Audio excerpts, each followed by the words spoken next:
Say my name. Say it. Say it like you know my sin.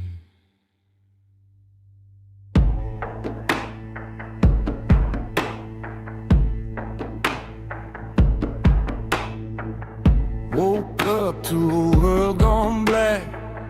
Every eye on my back. Every voice speaks in code, like they know what I don't. Hands clean but they don't care. Truth dies in the air. I can feel it closing in like a sickness on my skin. They don't want truth, they want a fake. Something easy they can replace. I feel it crawling under my skin. Tell me, where do I begin? Play devil's advocate for me now. Break their story, show me how. If I'm wrong, then let me see. But no one stands, no one speaks. Say my name like I'm the curse.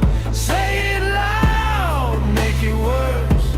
If I'm the monster they believe, then I'll be what they need.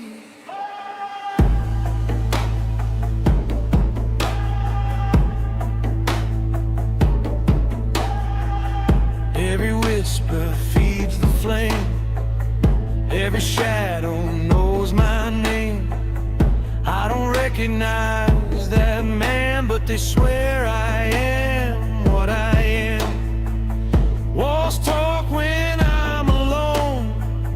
Truth cracks in the tone. Every doubt starts to fade. Every lie feels like fate. No one's coming, no one fights. No one questions wrong or right. If I scream, it feeds the sound of a king without a crown. Play devil's advocate for me now. Tear it open, break it down. If there's truth, let it breathe, or just bury it with me. Say my name like I'm the curse. Drag me deep or make it worse. If I'm the monster they believe, then I'll be what they need.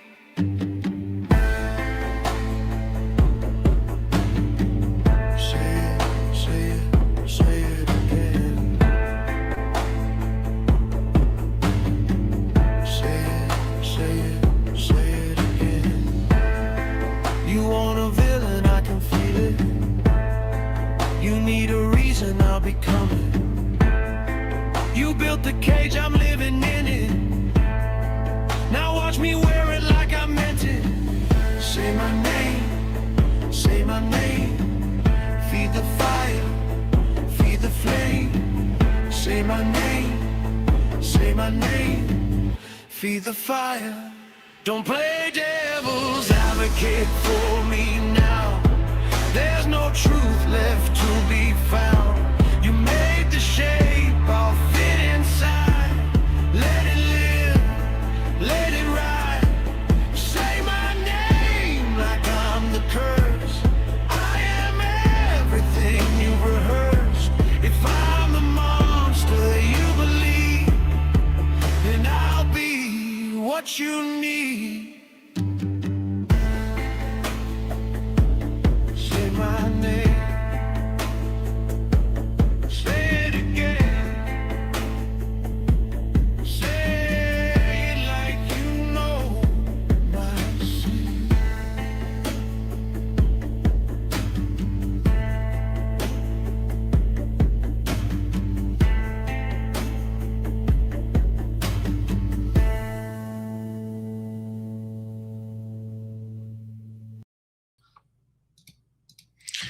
All right, welcome to Crimes After Dark on Friday. It's Friday Buckery. And I get a little looser, if that's even humanly possible, on the weekend, especially on Friday nights. So, welcome to another show. Now we're going to discuss. We did discuss yesterday, Robin and I, the Cy Ray interview and the Custody Queens, and they did a phenomenal job of that. And it's dividing people. The interview is dividing people. People are digging in now. BK is clearly guilty after watching Cy Ray.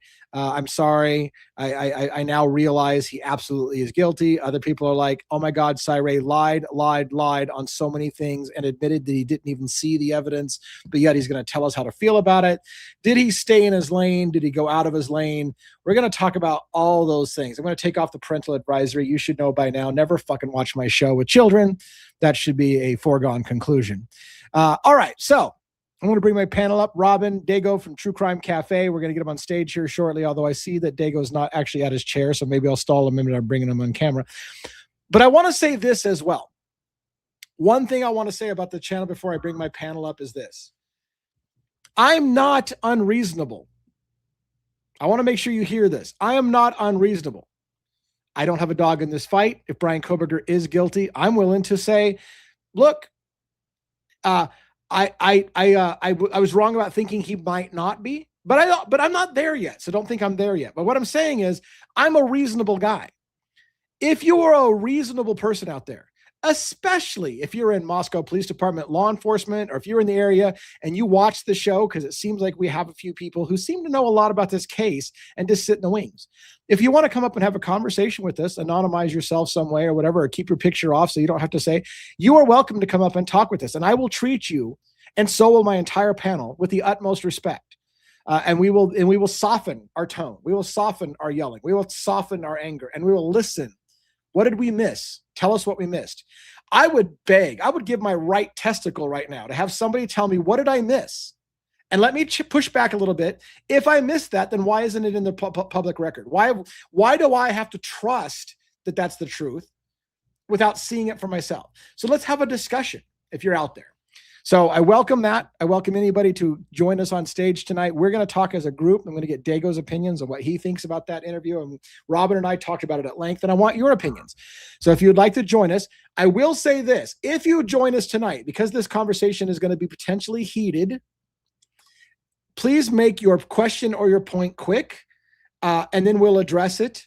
And more than likely, we'll move on to another question or whatever. What I don't want to do is get into a lengthy fight and debate with somebody who's dug in and we're dug in, and then it just feels like we're just repeating the same shit. We won't do repeating the same shit over and over again. But if you make a point and it's new, something that we have to reconsider or whatever, and you're not just beating the same point over, or vice versa, we'll continue that dialogue.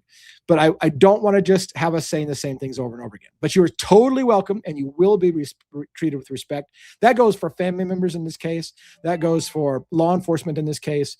Anybody who wants to say, devil's advocates, you totally fucking missed the boat. What you don't understand is that I want to hear from you. But let's get the panel assembled and talk about, until that time, what you guys feel about Cy Ray's presentation on the Custody Queens. Whether or not it changed your mind about Bryan Kohberger's guilt, whether you felt that Cy Ray kind of moved out of his lane and maybe spoke about some things that he shouldn't have said. How do you guys feel? Dago, maybe you should go first. Robin and I had a lot of time last night, so why don't you go first? Avengers assemble. Yeah, I did a little bit of it last night until about 1 a.m. and then I was burnt out, and then I did the rest today till about I don't know, 60 seconds ago. And well, a little bit longer than that. There was a lot. There was a whole lot. I'm just pissed. I mean, there was a lot of lying. There was a lot of backpedaling. I mean, there's so much backpedaling. Like the dude probably could have ridden across the country backwards on a bike. It was just a lot, and I want to know. And people can call me a conspiracy theorist. I don't give a shit. Who got to you, bro? Who hurt you, Cy? That's what I want to know, because you can't make the statements that he's made within his affidavits, things like that, and turn around and say, "But Bryan did it." Okay, Dago, and my, so 1 second, I'm almost done. My biggest issue with him that he said repeatedly again and again and again and again is that there is I can't think of the word he used, but basically an outlandish amount of of evidence against him, but you haven't showed me one fucking thing. Sorry. And they No, won't. don't be They sorry. won't show it to any of it to us. So that's my biggest problem. So there's something that I've been really, really stewing on. Cy Ray's reversal of his opinions, it seems. Robin, did you have something? I just want to let you know I do have a monologue. One Oh! wrote a monologue. Okay, yeah, because I'm And about to bust yeah, I was open this just gonna say motherfucker. before you get any further, All right. and it's pretty spicy from what I understand. So All right, let's do your monologue, and then it'll get yeah. listened to. Unfortunately, Okay. one can't be here with us again tonight because He needs he's to working be. like a double or whatever. But this is essentially his rebuttal to Cy, so that everyone understands. I'm just reading this for 1-1 because he cannot be here. So I but wish he let me was. know. Can you guys still see me? Yes. Yeah, you're full Okay. screen, man. You got it All all. right, Hello. excellent. Okay, so here we go. Is it good to be alive in the den on a Friday night? Always. All right. So, Jackson, Juliana, you are the light of your daddy's eyes, and Mrs. 1-1, you know how much he loves you. So, the lights are low. The city is asleep. But some questions refuse to die. Welcome to Crimes After Dark. Tonight, we're walking back into a case that has divided investigators, experts, lawyers, and an entire true crime community unlike anything we've seen in years. A case where 4 young lives were stolen. A case that changed a quiet college town forever. A case that has generated millions of pages of discussion, endless theories, countless opinions, and one question that still echoes through every courtroom filing, every interview, and every late night conversation. Have we really been told the whole story? Tonight, our focus turns to one man whose work became a lightning rod in the Idaho 4 investigation, digital forensic expert Cy Ray. His original analysis became one of the most discussed pieces of expert work connected to this case. It raised questions, it fueled debate, it challenged assumptions. Supporters pointed to it, critics attacked it. And for many people following this investigation, it became one of the most significant documents filed by the defense. But time has passed, the case has changed, the evidence has grown, and now so has the conversation. In recent interviews, Cy Ray has made statements that many observers believe differ from how his earlier report was understood. So tonight we ask, why? Did additional discovery answer the questions he originally raised? Did seeing evidence unavailable to the public change his conclusions? Were his original findings misunderstood? Or are there still pieces of this investigation that remain hidden behind sealed documents, unanswered questions, and evidence the public has never seen? Because that's what we're here to do, not to defend, not to prosecute, not to chase clicks. We're here to compare what was said with what is being said now, word by word, claim by claim, timeline by timeline. Because in criminal investigations, details matter, consistency matters. And when positions appear to evolve, asking why isn't conspiracy, it's investigation. Tonight, we'll examine the interview, we'll revisit the original report, we'll compare the public record, and we'll let you decide whether the pieces fit together or whether there are still gaps too large to ignore. Some people believe the case is over, others believe the biggest questions were never answered. Some are convinced justice has been served, others believe the search for the complete truth has only just begun. Wherever you stand, leave your assumptions at the door. Bring your curiosity, bring your skepticism, and above all, bring your willingness to follow the evidence wherever it leads. Because evidence doesn't care about popularity, it doesn't care about social media, it doesn't care about headlines. It simply waits for someone willing to look closely enough. Tonight, we'll ask the difficult questions. We'll challenge our own assumptions. We'll examine the facts that support one side and the facts that challenge the other. Because if the truth is strong, It has nothing to fear from honest scrutiny.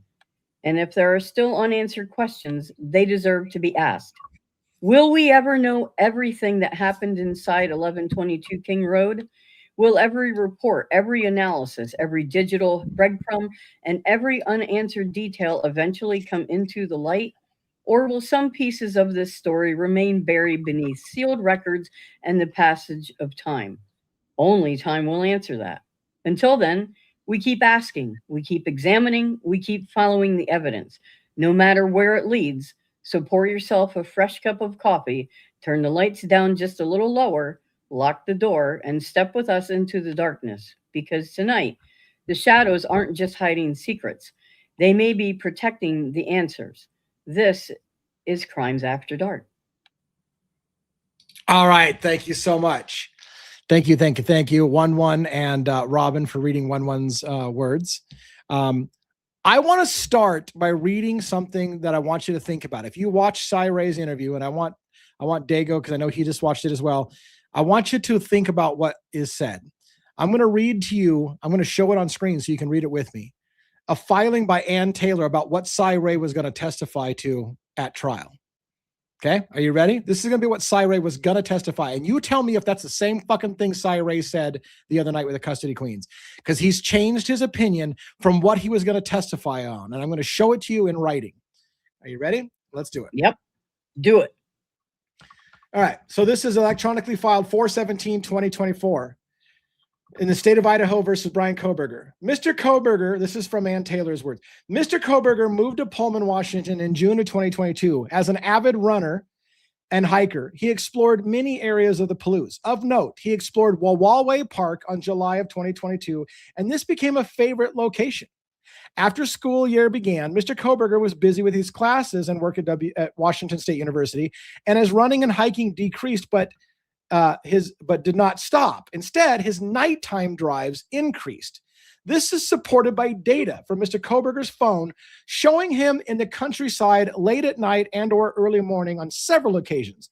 The phone data includes numerous photographs taken on several different late evenings and early mornings, including November depicting the night sky. So Kohberger would go out night driving and take pictures of the night sky with his phone, all like everybody was laughing at. He didn't go night driving, bullshit, blah, blah, blah.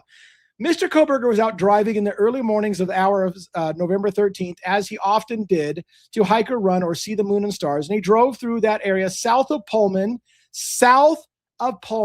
and west, not east, of Moscow, Idaho, including Wawaway Park. Listen carefully, because what Cy Ray told you was very, very different last night. Mr. Kohberger intends to offer testimony of Cy Ray, a CSLI expert, cell tower, cell phone, and other radio frequencies curricula vitae is attached, to show that Brian Kohberger's mobile device was south of Pullman, Washington, and west of Moscow, Idaho on November 13th. Listen, Cy Ray was going to testify Brian Kohberger's phone was south and west, not going towards Moscow, but going towards Wawaway Park. And that's what he was going to testify about. He said last night, Brian Kohberger didn't go south. He went north. He went on a northerly route and went through Indian Hills down into Moscow. And that the car that we see on camera coming out of Pullman didn't turn left heading east towards Moscow, but turned right heading towards Wawaway Park. But it wasn't Brian Kohberger's car. He said that, unless I completely misunderstood him. And he said multiple times, Kohberger went north, not south. But according to this, Cy Ray was going to testify Brian Kohberger went south and west towards Wawaway Park. What has changed? Because Cy Ray was going to testify he went south and towards Wawaway Park. And even when the custody queens asked him, was he near Wawaway Park? He said, yeah, he was near Wawaway Park. How does Brian Kohberger simultaneously go north and then east towards Moscow and drop down into Moscow to commit the murders if he's going towards Wawaway Park? And what happened with this idea that now there's a different car? It's not Brian Kohberger's car that we see going east to Wawaway Park because Kohberger went north. But there it is in writing. Cy Ray was going to testify that Brian Kohberger went west towards Wawawe Park that night and south of Pullman. But the other night on the custody queens, he said that he went north and drove through Indian Hills down into Moscow. What do you guys make of that, for starters? Well, it's called talking out of both sides of your ass. Bullshit. Sorry. I'm Sorry. gonna call the bullshit. I'm just no. Yeah. I mean, Yeah, you know, I mean, he also every time it was sorry, Robin. Go ahead, hon. I no, didn't that's mean to okay. do Go that. ahead. No, go ahead. He also brought up like whenever things specifics were brought up, he refused to talk about it. Okay, he'd make a statement like that, like you said he did last night, and then he would, I don't even want to get into talking about the fog lights. Well, why not? Why Why not? not? Si? Why Right. not, Si? Why? Because you know that it's going to prove what you just said is to be wrong. You know what I mean? It's not. Oh my God! Here we go. Okay. He did that more than once. It wasn't just on the fog lights. I'm not going to speak on that. I don't want to get into this.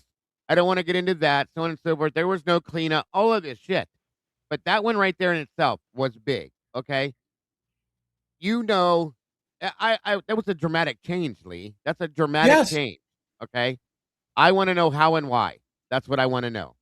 Let me Not to- point out another dramatic change. Another dramatic change. Cy Ray at one point indicated that if you look at Brian Koberger's pattern of behavior, he commonly took random roads at night, drove at night, would go on random roads, suggesting that Brian Koberger being out driving that night is nothing new for Brian Koberger. He was gonna say it shows nothing. It shows his pattern of behavior was normal. That's what he normally did. And somehow in the custody queens last night, he said Brian Koberger frequently took the northern route to Idaho and suggested he did it every single week, as if trying to plant in your mind Koberger was planning the route for some time, every single week driving. Where the fuck did that change? He Because made Cy Ray used to Right. say that it wasn't different. There was nothing unusual about his driving at night. Now he's saying he drove every single week going to Moscow through Indian Hills to plan the route. He made both those statements in the same sentence, Lee.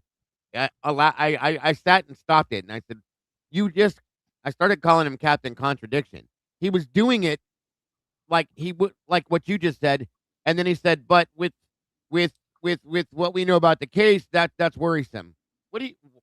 You cannot say that it's normal for him to do it in that, 3 words ago, and then say that it's a problem now. You can't do that. Okay. I'm No. sorry. Let me show you. Let me And- tell you another. Sorry, Robin. Go ahead. I got a third one. Go ahead, Robin. No, go ahead. So I got a third one. He said last night, or the other night with the custody queens, and the way he worded it was careful. So I got to try. I'm telling you how I remember it. So if I get it wrong, fucking forgive me. I'm not saying he verbatim.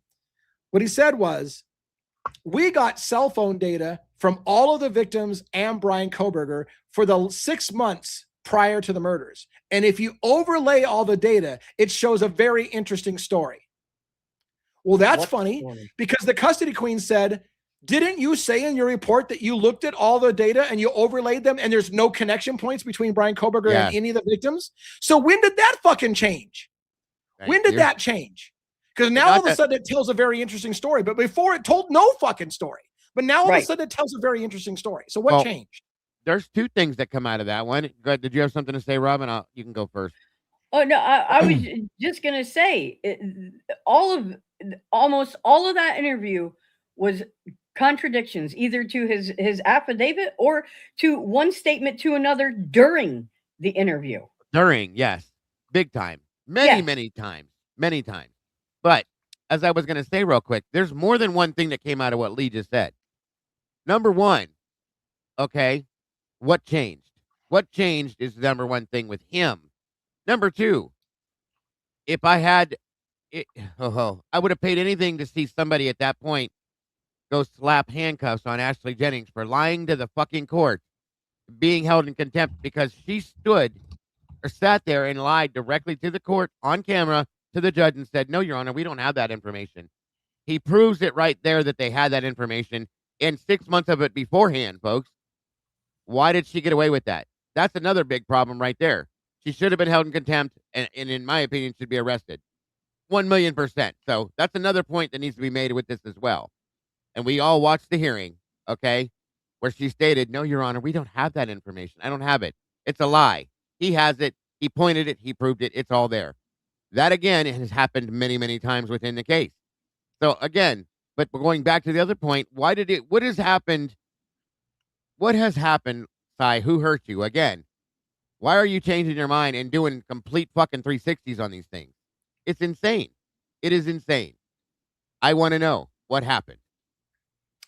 Yeah, several people in the chat when I was watching him on the Custody Queens, several people in the chat was saying, "Did somebody get to you, Sai? How are you changing your opinion?" A lot of people thought that that's what happened, that something happened. Now, Sergeant Friday, also AKA Your Ass Hurts News Network, Yes. had said, "You guys are missing something crucial." And because we know Sergeant Friday and have He's got a respect for him, different take. I'm gonna listen to his take. Let's bring him up. Hell All yeah. right, what do you got? What do you got, Sergeant Friday? Left side. I'm putting on my blindfold because I see the firing squad is already lined up. Hopefully, we're not behind the I guns. think Robin's holding the flag ready to yell fire. Oh, I knew when I watched the interview that he was going to have an opposite take. I think you guys missed something, and I think a lot of people miss this. Okay. There's two stories here. What Ray is telling you is that the story that the police used on Brian Koberger is wrong. I agree. And that story can't be supported by any single solitary fact whatsoever. Right. And that you haven't heard the last of this case yet. Correct. Now, what he's also telling you is that once he compiled all the data, they should have used his data to go after Brian Koberger. You see, both things can be true. Yes. One, Brian Koberger could be the killer. Two, the information that the police used on the probable cause affidavit, the car that they tracked, the car that they reported is false. They never corrected it. Right. Right. You understand? And I agree. So I think what we're missing is Ray is saying, I disagree with a lot of his points, but in this particular point, realize that the information they used to apply for the original warrant to arrest was false. Right. They never corrected it. Therefore, everything later is fruit from the poison tree. Right. Yeah. And I want to be an egotist. Hold on. I want to be an egotistical bastard for just a moment. I was at the very beginning telling everybody be careful with Ray. Ray never said Brian Koberger was innocent. I told people stop acting like you think Ray is going to be the savior of this case. He never said that Brian Koberger was innocent. What he said was essentially what I know is they're not telling the full truth on the data they're using. And like you said, both situations can be true. Ray can believe that Brian Koberger is the killer and that law enforcement lied to get him. And both of those things can be true. And that's where I think Ray so what I'm saying egotistical is I want to defend. I've said that all along. Ray could totally believe that all along that Brian Koberger was the guy, but he knows that they lied and manipulated data to get him. And that's his problem, supposedly. Lower the heat in the room a little bit, because what he said is more important than his beliefs in guilt or innocence. This is what I said on your show, Dago, when I first came around. I was going to say, he's been saying saying this for 4 years. Right guy. Right. I hope he is the right guy, because this case is so effed up from the floor up that this will eventually let this guy free. You see, when they applied for the probable cause affidavit, and we all know that Bill Thompson, that doesn't matter anymore. The reason he would say that is because every single thing in that probable cause affidavit was based off false information. Not false in the aspect that Brian had nothing to do with this crime, but false in the times, false in the vehicle identification, false in the movements of that vehicle, false in suggesting he turned his phone off at a certain time. All of that was false. Therefore, when they arrested him, the arrest was unlawful. And any warrant that comes after that arrest is also unlawful. Yes. That's what matters here. Not the fact that he believes he did it, not the fact that his complete cast work.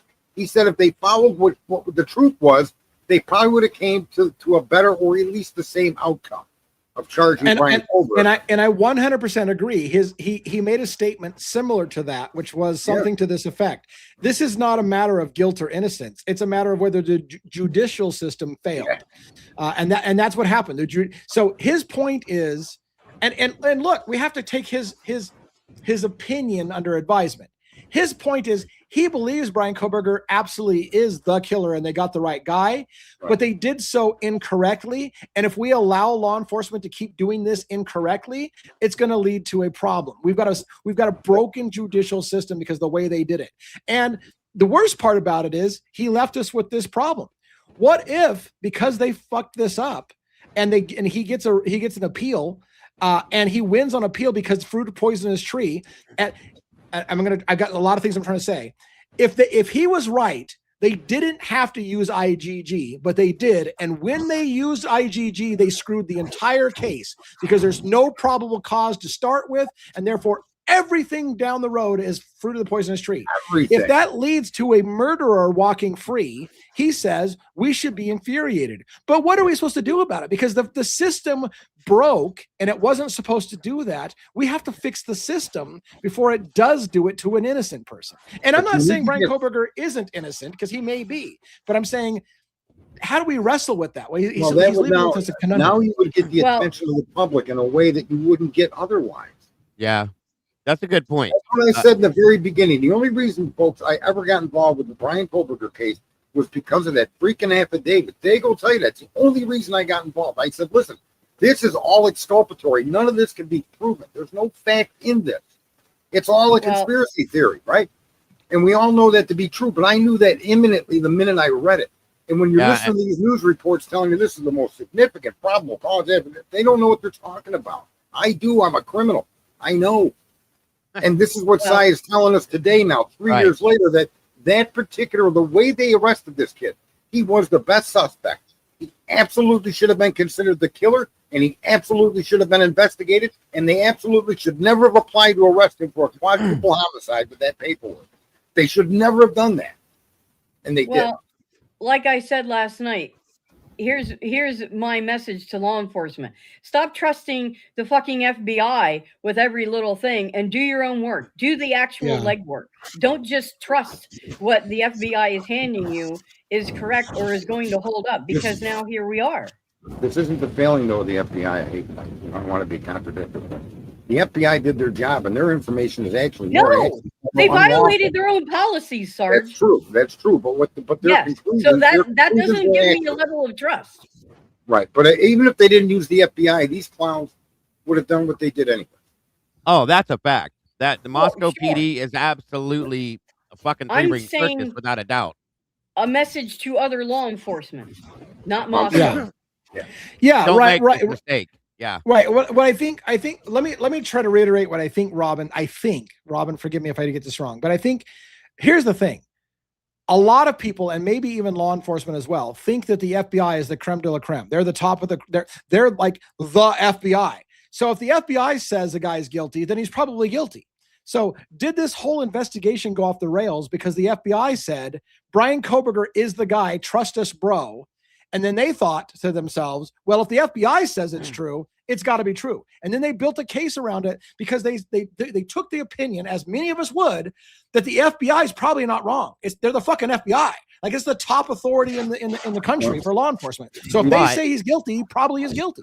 But I will say this, and I got to call this too, as much as it pissed me off, a lot of what Cy said. He did make one very valid statement in regards to the FBI.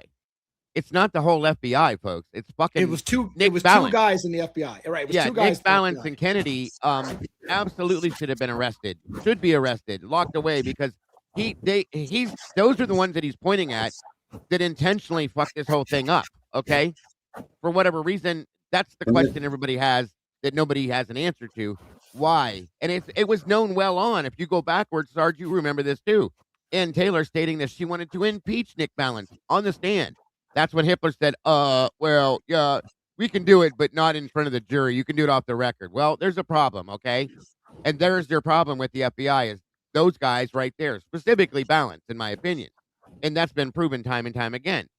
So, that's the issue with the FBI. I don't believe the whole FBI is rotten, okay? Well, yeah, not the whole FBI, but there were more FBI agents involved in this case than two. Oh, yeah. There were the agents that were in charge of gathering those profiles and submitting them all, of course, against their policy, backdoor, two Jed men and whatever. Yeah, right. So there's more than just two. Right. But Well, to be fair, he also I'm sorry. said that the four brothers were part of Koberger's family tree. Yeah. Now that's an Very far important out. statement. That's very important that he made that statement because it had nothing to do with the FBI at that point. Here's what happened, just so you guys know. They got to that point where they could no longer, from Otham or for a private lab, go any further with this because of the guidelines. Now, FBI stepped in and took everything and did what they weren't supposed to do. But remember what they said. Yeah. Don't mention this. It's a tip. Don't And use who it. fucked that up? you can't use it. Who You fucked can't that use up? it. Oh, wait, right. And who fucked that up was the Moscow Police Department and the Idaho State Police used it. And Yeah. Cyrene was alluding to that last night without making it that simple to understand. They should never have used publicly. They should never have disclosed in any of their documents that the FBI did that. So That the is FBI right. is a big problem here, no doubt. But they did the best they could and they tried to play it down low, but they were dealing with Keystone cops that didn't know how to fucking do paperwork. You are So correct. supposed to be okay with the FBI. No. No. Well, okay then. No. Yeah, I'm not what okay they with that. What they basically did was the FBI stepped up and tried to give MPD a hand because they're fucking incompetent idiots, and said, "Don't do this. Here's some help. We're gonna help you out here," and in turn threw them under the fucking bus. Kind of like me At the end of it, is You're what in they school did. with me, Robin, and I'm sharing the answers with you. And Right. you're in the bottom of the page writing down, telling the teacher, I helped you with answer 8, 14, 27, 48. That wasn't the FBI's fault that these people, Keystone Cop did that. Now, what the FBI did is inherently hugely wrong. Yes. But if we didn't know about that, you understand? That's what the FBI was doing, a download tip. We know it's Koberger. And what do they do? Well, They use here's it to what I get say to warrants. that. I've never me? cheated on a test, and if it was me, I would have done my own legwork and not Yeah, relied yeah. on somebody else who was not involved in the situation, because it would have been my town. It would have Yeah. been on my head. That's why Otham didn't go off the boards into the areas that the FBI went, because Otham Right. knew they could lose all of their money and all of their funding and all of their agreements. So Otham avoided the problem by giving it to the FBI. The FBI then gave it back because they carried the four brothers through. You understand? Nobody was supposed to know that. Is that wrong? That's so wrong. It's not even funny. Yep. But then they made it worse. They used it in their investigative work. They used it to get warrants. They used it to arrest Right. the guy. And 'Cause they that's didn't do why their own Cy Ray is telling us that this case is probably not done. You're going to hear from it because everything the police Oh did yeah. is corrupt. And he did. Thank you for bringing that up, Sarge. Real quick, just to segue real fast, if that's okay. I don't know if you guys caught this that watched this interview. I think Cy knows because he is so close to the defense team. I think him and Ann are fairly close the way he talked about her. I think he knows An that there appeal's is coming. it is coming. I think without a doubt because he said, and he They made a will point. get another bite at. They will get another bite at this apple. That's what he, He said that, multiple yeah. times. Yes, he did. And then he stood up. He said he made a point to recognize when Ann stood up and said, Your Honor, I cannot defend my client without this continuance. That right there in itself is ineffective assistance to counsel. Right. That was the And there- that was the base of ineffective. Yes. She literally said on the record, "I cannot adequately defend my client," and that is the exact basis that you need for for the ineffective assistance to counsel. So she gave him an out, and the question is, will he take it? And I think Cy Ray knows he will because he says they will get another bite of this apple, and that's what fears him. And I want to point out one more thing. I know Robin's chomping at the bit, but I want to point out Sarge is right about this. Two things can be simultaneously correct. And I Say that realize again. Say it again. two things can be simultaneously No. correct. Back up a sentence. No, he then likes Sarge is hearing right. Yes, he yeah. likes hearing Sarge, that. fuck off. He loves yeah, hearing you might have that. been right. Look, okay, fair enough. Look, here's the thing. It is true. It is true. I think that's true. The FBI could have done something wrong and used IGG to develop the tip. And they told MPD specifically, you can't use this other than a tip. Go do real police work. And they rushed it and they used the FBI's data like they were told not to. So I can make an argument for the FBI. We didn't do anything wrong. We just gave them a tip. We told them specifically, don't fucking use it. And then you tried to use it. So it's on you. We told you not to use it. But they shouldn't have done it in the first place. You're right. And it does prove the type of police agency that fucking MPD truly is. They're a bunch of fucking clowns. You know, they were given a hand to do their jobs for them, and they turned around and threw the hand under the bus and ran it over multiple times instead of taking fucking accountability for what they couldn't do. Again, same with Mr. fucking prosecutor that is only taken 3 fucking cases to court again and got, you know, without using a plea deal. They couldn't do it.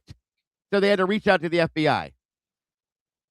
And here we sit. A bunch of bullshit. MPD sucks. That's all there is to it. I think it's much I worse have- than I have a question for you, Lee. Yeah, I know the ineffective assistance of counsel, but does the fact that Hitler made her state at the sentencing hearing that she had enough time to do everything, does that somehow negate that because she said I don't in a think it court of does. law? No, I because don't she think it put it on does. record. Yeah, she put it on record that she couldn't defend his client. Everyone with 2 cents of brain knows that she had to answer in the affirmative, or the Oh, I plea deal know. was off the table, right? Yeah. So I think they can make an argument. While she might have said, "I had plenty of time, Your Honor," when he asked her, she had to for her client's benefit. So if he can make a proper thing saying, "Hey, look, my attorney said on the record I can't defend my client. That's ineffective assistance. And the only reason I took the plea deal is because my attorney told me I have to answer in the affirmative or the plea deal's off," then he can make an argument that I had to say it. She told me I had to say I did it, and I did it alone, and we had plenty of time to do the review. That was required. She told me that was so he can say, "Look, I was misguided." Like, you know, I think he's got, and that's what Cy Ray said. Cy Ray said they will get another bite at this apple. They laid down the foundation for the argument, and that some of Hitler's rulings under appeal will not survive appeal. Nope. And that I'm very curious to see if and when that goes down, which motions will not survive. I'm really curious to see that. Highlight the indie zone again. She made a point in there that should be stated about the LGBT and how Hitler told them to come up with a different story, right? Oh, good. Oh yeah, the lie. Yes. Yeah, but Kathy made a comment that if you highlight it, be nice. I already sent her the link. I'm inviting her up. Kathy's awesome too. I love both of you guys. Great combo. There I am again. Yeah, right. Hello, Yeah, Lee. Kathy is awesome. I honestly think that if you just listen to what Cy Ray said, when he makes a couple of points, and I think these points are relevant to make Brian a suspect. A, all the phone activity and the activity that's behavioral for the residents changed when that car parked, and from then on, they weren't ever the same. Some of the phones that were in use no longer were in use. A car that did circle, he didn't get into the specifics of whether it was his car or not, but the car that circled, the white car, and the fact that car sped away at 421, they had Brian's name already, and so now you look at, you connect that, right? Then they got some half-ass. Maybe they made up the description of Kohlberger. This the problem isn't completely Cy Ray. The problem is the way that they ran this case is just corrupt as can be, and I took issue with him saying that this isn't a setup, a conspiracy. But I think that he's wrong. I think the conspiracy isn't that they tried to finger the guy 9 months ago, knowing they were going to kill these girls. The conspiracy is every single piece of information they found, they fit it to Brian Kohlberger if they had to use a sledgehammer on it. That's the conspiracy. Yeah. That's the corrupt. And that's a big part of it. Right. Yeah, we got a guest backstage, and I'll bring them up in just a second. Yeah. Commercial zone, rolling the dice, unless that's somebody we know. Thank you, Witchy. Very much appreciated. Has anyone started to GoFundMe for Agent Balance? Yeah, real quick, good one. I wanted to point out there was something you just said, Sergeant. I was gonna respond on it. It had to do with the Brian Kohlberger thing. It repeatedly, Cy Ray said he was the best candidate. And I think that's part of the thing. Once they've decided, look, we've got all these people to look at, who's the best candidate? Brian Kohlberger became the best candidate. And then they just fit everything to fit that story. And then they started to shoehorn in things and make it fit to build a story. Once you have a story in your mind of how it went down, you can fit the evidence to look any way you want. And I think it was telling to me that he kept saying Brian Kohlberger was the best candidate for this murder. And I said that in the beginning, 3.5 years ago. That He the did. best suspect that they could have come up with. Because, and I used to say, instead of bad luck, should be named Kohlberger. Right? Yeah, I don't know what term we use for bad luck, but I mean, there's a guy that's literally bad luck Brian. I mean, Yeah, it's crazy. wrong place, wrong time. If he didn't do it, he's the worst lucky guy they've ever. Yeah. Can I speak on something real quick that No. I feel poor Amanda? No. Not that she can't. Thank you. kidding. Is that Bianca? Yes, thank you, Bianca. Real quick, and it's only take a second because I know Amanda can handle herself by all means, but I want to back her up here because it's fact. It's been proven by somebody that works within DNA, and we've looked into it. You can absolutely create fucking DNA. End the story, no doubt. You can. You can. There is no two ways to it. So you're saying that you cannot create it. I'm sorry, but you're misinformed, and that is absolutely not true. I'm sorry. Anyway, All right. Go ahead. Yeah. Real quick, let's bring up Commercial Zone. Does anybody know Commercial Zone and what we're in for right now? Is this a No, I completely have no random? idea Okay. who that is. Just don't show us any porn. Don't show us any porn. We've been hit by that once before. Show your face and not your waist. We will be respectful, but we will return in the same vein. Actually, we'll probably be better than whatever we get. Let's bring you up. Let's see what happens. Rolling the dice. What's up, Hi, Commercial everybody. Zone? I'm incognito today. It's Kat. I thought it was you. Hey. We just told you to join us, and I was like, I bet you it's I Kathy. wasn't the only one because who was that lovely woman's face that you had, Lee, on your avatar? Was that Amanda? She looked That was very Robin. beautiful. That was I Robin, and know. I don't know why that happens. We both share a login, and sometimes our pictures change, and I don't know. It's definitely a good thing for you, though. It makes you a little prettier, Lee. Yeah, it makes So, it a little prettier. I get it. Yeah. Yeah. That's fair. Welcome, Kathy. Good to see you Thank you, tonight. Dago. We were speaking, were we not, earlier on your Yes. very helpful show.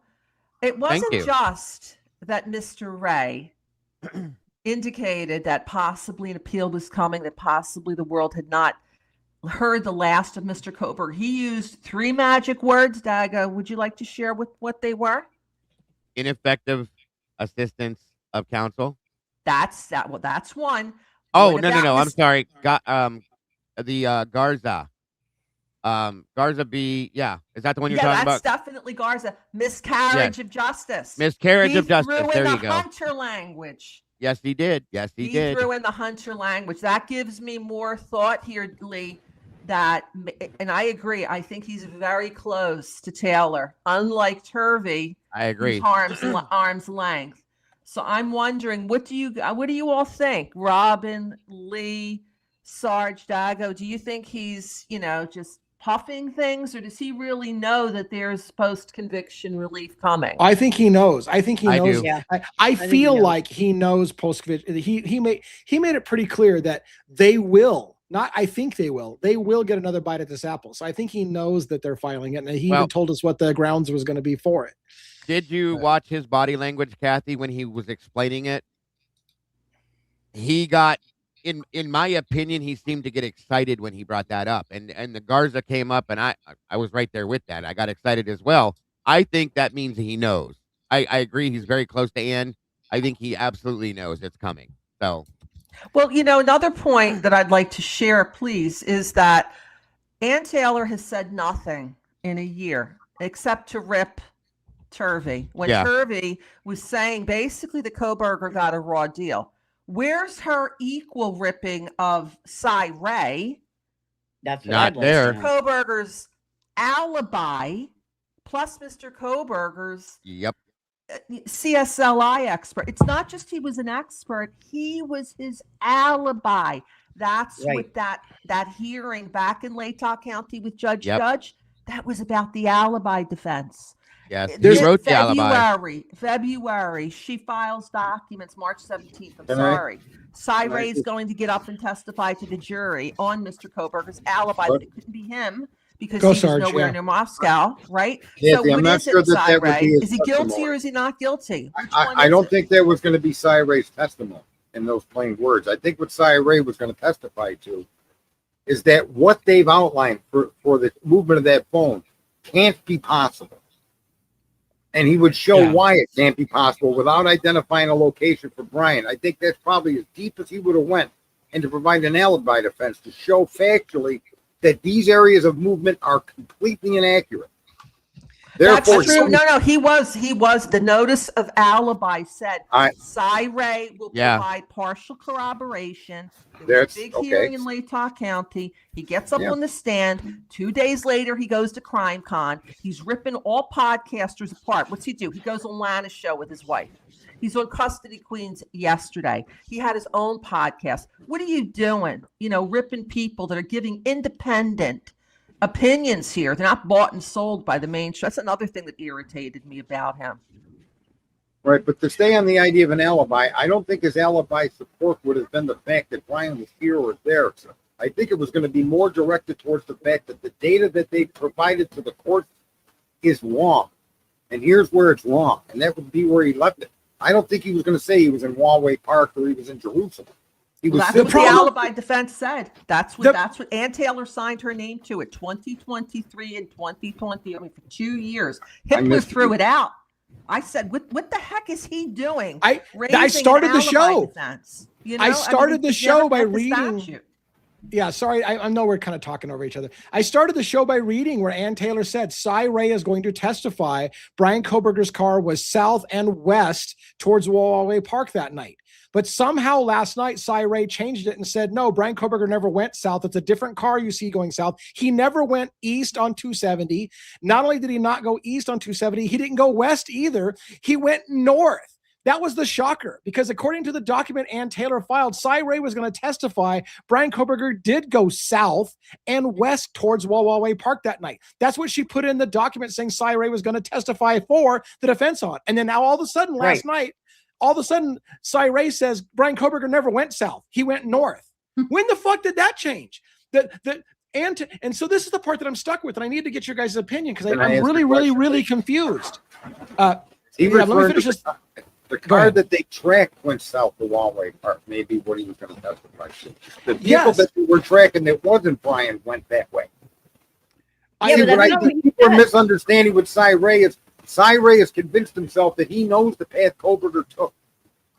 Okay? And what they're arguing, what he would have said is the car they're attributing to being Brian Kohberger went south to Walway Park, and here's how I can show that. I don't think he was going to come out and say unequivocally, I know Brian Kohberger was in Walway Park. That's where I think we're having a little difference of opinion here. What we're having a difference of opinion, Sarge, is that there was an alibi defense that was raised. And this is when a year and a half ago, I ripped Cy Ray and I took a heck of a lot of beating because this is when he was Saint Cy Ray. And I said, what are they doing raising this alibi defense? It's never going to pass muster. It doesn't fit the statute. And now you've said that Mr. Kohberger's out driving around. It was a disastrous move. And it is next to her saying, oh, we got all the discovery. Yes, Judge Hippler. That now has become my number one question about this case. Lee, I don't understand this case. I understand it less today than I did 4 years ago. Cy Ray confused the shit out of me. And this is the other question I want to ask, particularly you, Kathy, and Sarge, is this. And Dago, because I haven't heard Dago's opinion on either. This is the part that confuses me. You all have said, I think, agreed, that you think Cy Ray is pretty close to Ann Taylor and that he knows Ann Taylor well. So he also seemed to hint, correct if I'm wrong, that Ann Taylor even thinks Brian Kohberger is guilty. But Ann Taylor did the best she could and she got death penalty removed for him. So why the fuck, if he believes that Ann Taylor and him both think Brian Kohberger is guilty, are they fighting so hard to win this appeal and have another bite at the apple and have them retry this case when they all think they got the right guy? To make sure he gets a fair trial, to make sure he gets a fair shake, to make sure that our Constitution isn't used for fucking toilet paper anymore. Because that's why I think we all see it the way we do. Because that's the problem. And that's what I'm asking. Are you telling me, and I'm not firing back at you, I'm asking, are you telling me that you think that Ann Taylor and Cy Ray care more about the judicial system and doing it right, that they're willing to let a murderer that they believe killed somebody go free just so they can make a point that we have to do it right? Do these people believe in the Constitution and the legal system so much that they fundamentally believe that Brian Kohberger is guilty, but they're going to go ahead and allow and work towards getting him off on it just to make a point about the broken judicial system? Is that what you're saying? No, because I think that in some aspect that it's very, very likely that Ann does believe that he's innocent. Okay. You said so. Dago, you played it on your show today. Yes. She stood up there, mask off. Defense attorneys do not say their clients are innocent. No. They say that the evidence is not at the standard it needs to be beyond a reasonable doubt. They stood. That's why that plea deal came out of nowhere. What are you doing saying he's innocent, fighting for a Exactly. year? Is this about fees? Are you billing? Is that why you're doing this? Their obligation, Lee, was to Mr. Koberger. What is this about? Oh, I'm coming in here because I want to teach. That's not your role. Nobody would No. know who the heck you were if it wasn't for No. Idaho versus Koberger. That's right. So I'm going to He was ask. I'm going to hired ask to a. be paying for him. I'm going to ask a super asshole question, and this is. I even feel bad asking this question. A F ton of money flew into the Washington or to Idaho to fight this. The prosecution and the defense got million. fuck ton of money. They made a ton of money fighting this case. Right. Is any part of this motivated by keeping this in the court system for more money and more money and more money? Because everyone's getting filthy rich off this case. Is there Sure, any why not? part of this that's I all think about so. the money? I Why agree. I not? think so. Everything I know is built. many attorneys, there's billing. I realize that she's the head of her own firm, but she's not a public defender anymore. She's got No. the lights she's got to pay for. She's got staff she's got to pay for. She's got bills she's got to cover. And sometimes attorneys will keep a case going a little bit more until they get to a certain part and then agree, okay, let's get into a settlement, and civil as well as criminal. So I think you raised a good point there, I Lee. agree. Money played a role here. Yep. Why is she fighting so I- hard to keep her bills out of? The case is over a year. Exactly. Thank What are you fighting hard for? Can I go under seal when my tax bill comes? Because we everybody who lives in the United States, because the feds were involved, you paid for that case. Yep. For 4 years, you paid for that case. Those federal agents didn't work for free. No. And so we I'd can't like see to what got interject paid this. here. Yeah, go ahead. On Lee's Sarge. question, I want to make this point because I think this is probably very more relevant than that. Cy Ray said it. The first time he worked with the defense. Why? Because he knew what happened there was wrong. Yeah. Not because he believed in the kid's innocence, but because he knew that the system they were using, the interpretations they were making were completely off the rails. He knew that because they used off the rail information, that every warrant ever applied for was fruit from the poisonous tree. And remember, is a defense attorney. It's not her job to concern herself with guilt or innocence. It's her job to make sure that the proceedings that are used against her client are done according to the rules and standards of basic law. Her Right. interest and his interest, they come together.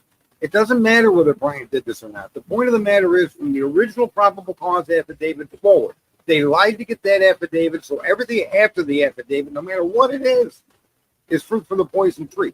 That's their motivation, from what I can see. Now, It's got nothing to do with money. It's got nothing to do with I believe he's innocent. It's got nothing to do with any of that. Sarge, I love when you called the Moscow Police Department the Keystone Cops. I laughed the first time you said it 4 years ago. I laughed when you said it today. But for me, Cy Ray, a part of him getting involved in this case pro bono is because we would not know his name without this case. Good point, Kathy. He knew it was going to open up doors for him. Everybody watched him. Millions of people watched him when he testified. What's late. wrong with Did that? anybody know who Cy Ray was? I sure What's did. wrong with that, though? What's wrong with that? I mean, Nothing, but I his think that reasoning there was is sound, though. If he was making an argument the police violated the guy's rights and there's no proof of that, then I'd say he's a true scumbag. But the bottom line is, I saw it, and very few people saw it. The probable cause affidavit was trash. That was the most disrespectful thing I'd ever seen in my life used against an American citizen. And Yeah. here we are, almost 3+ years later, and finally somebody from within the case is confirming, in fact, that everything was fruit from the poison tree. And nobody would admit it. They could have corrected it. He told you that. A week after they wrote the warrant wrong, they could have went to the court and reapplied for a warrant for the right information. They ignored it over and over and over again. So, on just those terms alone, I think Ann and him have a vested interest. And I just want a real quick comment so I can take this off Makes screen. sense. The reason I pinned the pro bono thing, and I don't think Jesse Lynn is saying this, but I want to make sure nobody else gets this wrong. Pro bono gives you the idea that they're doing it for free. Ann Taylor didn't do this for free. Don't make any don't get twisted. Pro bono means Ann Taylor's doing this for free. She got a crap ton of money out of it. The state, the taxpayers paid that bill, not Brian Koberger. That's what pro bono means. Brian Koberger didn't have to hire her. The state footed the bill. The taxpayers footed the bill. So I just want to make sure we're clear. Pro bono doesn't mean Ann Taylor did it on the goodness of her own heart and didn't get paid anything. It was the first thing out of her mouth after change of venue. Don't you remember? She stands up and says, "Oh, Judge Hippler, we're not getting paid here." Right. And they had that secret meeting, one of others, and they got with the money judge. And again, why won't she show what her bills are? Why is she fighting so hard? Yes. Good question. And at some point, I do believe what Jesse's probably talking about is that she didn't get paid for a little while. And that's probably what she Yeah, meant by that because it took her a while to catch up with that. But that's a sure. great point, Kathy. Why won't she show her bills? Why is that such a big point of contention? I would like to know that myself. Where is all of this money? Where did it go? That's a whole other conversation. But I Well, agree with should that. get paid for her work. I don't really have a problem with people doing things. No. She should get paid. That's not the problem. It is. I'm just answering what that statement was. That's all. I don't see that as I don't always see it as a valid way. Look, a lot of people on the internet make money off of Brian Kohlberger, right? And I personally don't. Right. That doesn't. I don't begrudge anybody from making money doing what they're doing, as long as Right. you guys aren't out here lying. That's why I associate with the groups I associate. You're not out Right. here trying to sensationalize or inventing stories. You're actually finding fake stories and crushing them. So there is a upside to everything we do here, but Of course. I don't really see the issue of how much Ann made or how much Sia made or that he's going to become more popular and make more money. In this case, I don't know how much more popular he's going to get with police departments, and the fact that he's pointing out just how bad of a job these people did. That's why I think, Sarge, I think that's why he's kind of teetering, okay, saying one thing and then going back to the other side of it because he's afraid, again, this right here, okay, he's trying to sell this program to law enforcement. And if you come out here and you call them all idiots and say they do a bad job, you're shooting yourself in the foot. So I agree. That's why he's kind of doing the CYA point of view on this, and that's what I think it is. That's the only thing that makes any sense as to how he kind of rolled upside down on this, unless there's something else going on that we don't know about. But that's what I think the biggest part of it is. And he's entitled to his opinion. Brian did it. He may even have information that'll come out sooner or later. Well, or maybe it's just his opinion. But here's the thing. I think he said a lot of things I've been saying over and over again over the years, and I think that for suspects, yes, the boyfriend's an important suspect, but when you have all of those coincidences starting around 4 a.m., it doesn't. This is where I have a problem with it. It doesn't mean that car's involved. No more than when you argue there was no sign of a cleanup. Well, there was no investigation for that. And the other thing is, that really infuriated me is footprints. Footprints. You actually straddled some young woman and stabbed her 54 times, and all her blood was eviscerated from her body. And you mean to tell me that you got up and walked away from that? What about the trail from that? Forget the guy's shoes. What about all the blood you got to be covered in for doing what you did to those 4 young adults? Are you serious? What do you mean there's no blood trail? I know people could get killed with a knife and not leave a blood trail, but not that kind of killing. And so what about the drops that are going to come off your hair and your eyelashes? I mean, it's just insane that he would take that particular point of view. Yet when it comes to Brian's car, Brian cleaned. What?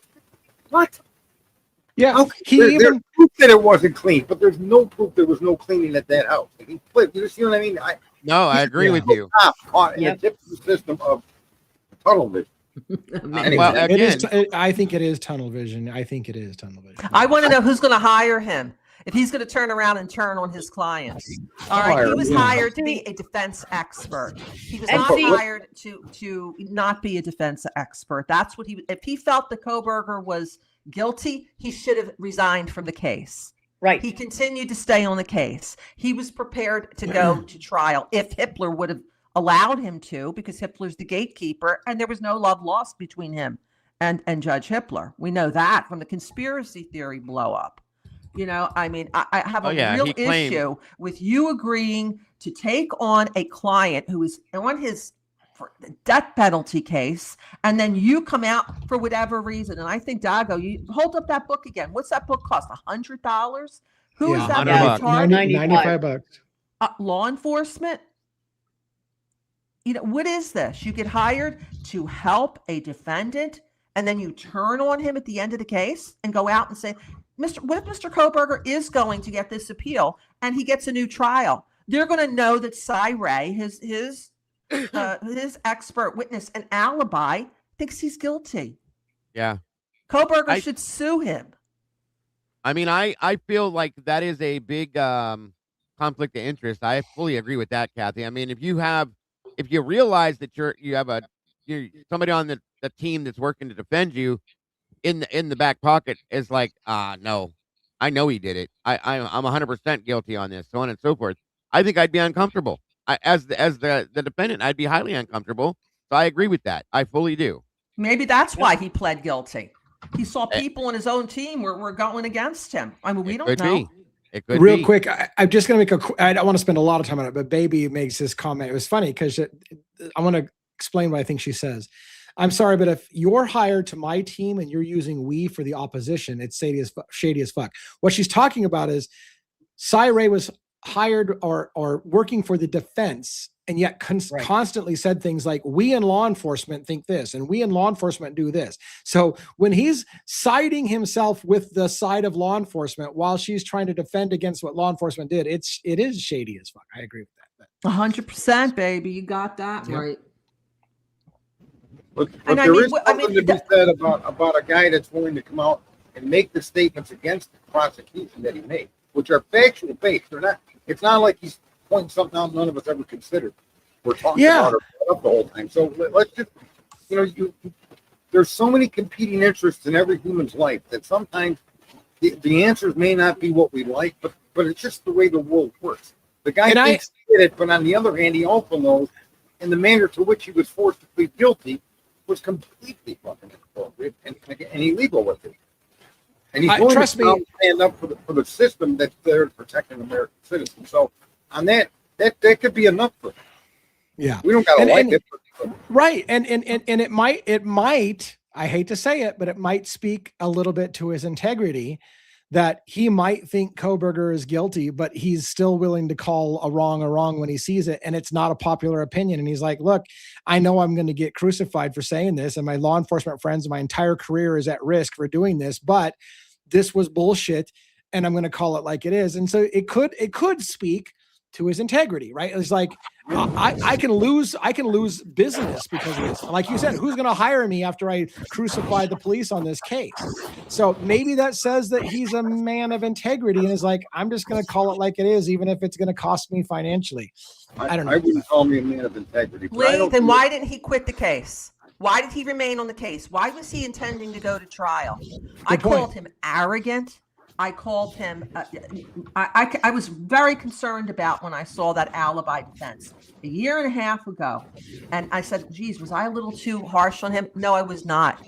And what I saw yesterday is a disgrace. If you felt he was guilty, you should have quit the case. You shouldn't have agreed to be his alibi defense and go to trial. Why? Because you want the publicity? I have a real issue with that. The Constitution of this country means a lot to me. Let me ask you this, though. Let me ask you this, Kathy. Is it possible that early when he was agreeing to come on for the defense, he had questions about Kohberger's guilt? And so he came on and he's like, hey, look, I see this looks like bullshit. He may not be guilty because this is bullshit. And so maybe he started out saying, hey, I can tell you that's bullshit. And then over time, he saw all the evidence and became convinced, well, shit, they did get the right guy, but that doesn't make what they did right. So could that explain? But you're right. Then the question is, well, why not just drop and say, you know what, I'm not going to be a defense witness because I now see that they, like, I don't know. It leaves a lot of questions. Did he initially start out believing Kohberger could have been potentially not guilty? Here's what I think he should have quit the minute he felt he could not defend this guy, because he was going to be willing to get on that stand and be his alibi defense. If Hitler didn't get mad at him, I mean, he seems to think he's an expert on all things. He's a psychologist now. He's getting into DM's head. He reminds me, like when Sarge was talking about the PCA. Oh, we got the other one, Payne, over here, being an expert on dog barks. Stay in your own lane, buddy. He was saying, oh, this is exculpatory. That's exculpatory. You're not the judge. That, as much as we don't like Hitler, and I think he made some good rulings, including throwing out that alibi defense. Hitler was the trier of the law. I think that's what irritated him and got him to be called a conspiracy theorist. And now what? He's afraid to go back to Idaho because he's afraid of being arrested. Yeah. That comment was very. If he comes up against Hitler's going to have him arrested. And that's why he's not going to be testifying at anything involving Kohberger. Robin, why do you think he said Why that? would he That's be on my arrested? mind. Why did he say that? Why would he be Well, arrested? maybe he's Right. had some private dealing, or maybe there's been some words there, and Hitler just laid it out for him, or whatever. But what really, oh my God, one thing that just crossed my mind just as we're talking is what? Here we go, speculation. What if Ray put that affidavit out there because something told him he was not going to end up testifying if there was ever an appeal, but yet he was still trying to call out the prosecution? I don't know. To be frank, that's the thing. Ray's reversal of kind of the way he is confusing the shit out of me. understand. A lot of what he said confused the shit out of me. And by the way, Dago might have some comments. I was going to ask Dago what his thoughts were, and we've talked a lot about this case. I have a thought about what I call the straw man argument. I'll get back to that. But first, Dago, is there any comment? I mean, before this goes too long and you didn't get to say some of your pieces, is there a piece about the interview that you wanted to talk about as a group in particular? Well, I think we touched on one of the main things I wanted to talk about was about the appeal. But there is something that was brought up at the end that I would like to point out that I think, I guess, depending how you take it, and you guys know that I'm all about Brian being innocent, okay? And I have been for quite a long time now. But there's something that was brought up that kind of unnerved me a little bit, okay? He, at the very towards the end of the interview, he said, there's some things that have not been released to the public that he knows about, that he believes that if people were to see these things, that it would absolutely change our minds. And it immediately took me to, the way he explained it, it immediately took me to when they motioned and pushed hardcore to steal Brian's psychological evaluations. I wondered if that was in reference to what he was speaking on. Is there something with Brian's mental health that was brought to the table via evaluations that may have scared some people into, something that would make us all look at Brian and go, holy shit, he's a monster. And that is why they sealed it. The defense sealed that because initially I thought his mental health may have helped him through this. And they really pushed fast and hard to seal all that shit. So, and I don't know, if there was, because I believe that the prosecution would have taken advantage of that fully, okay, and used that against him. And I just wondered. That's a good point.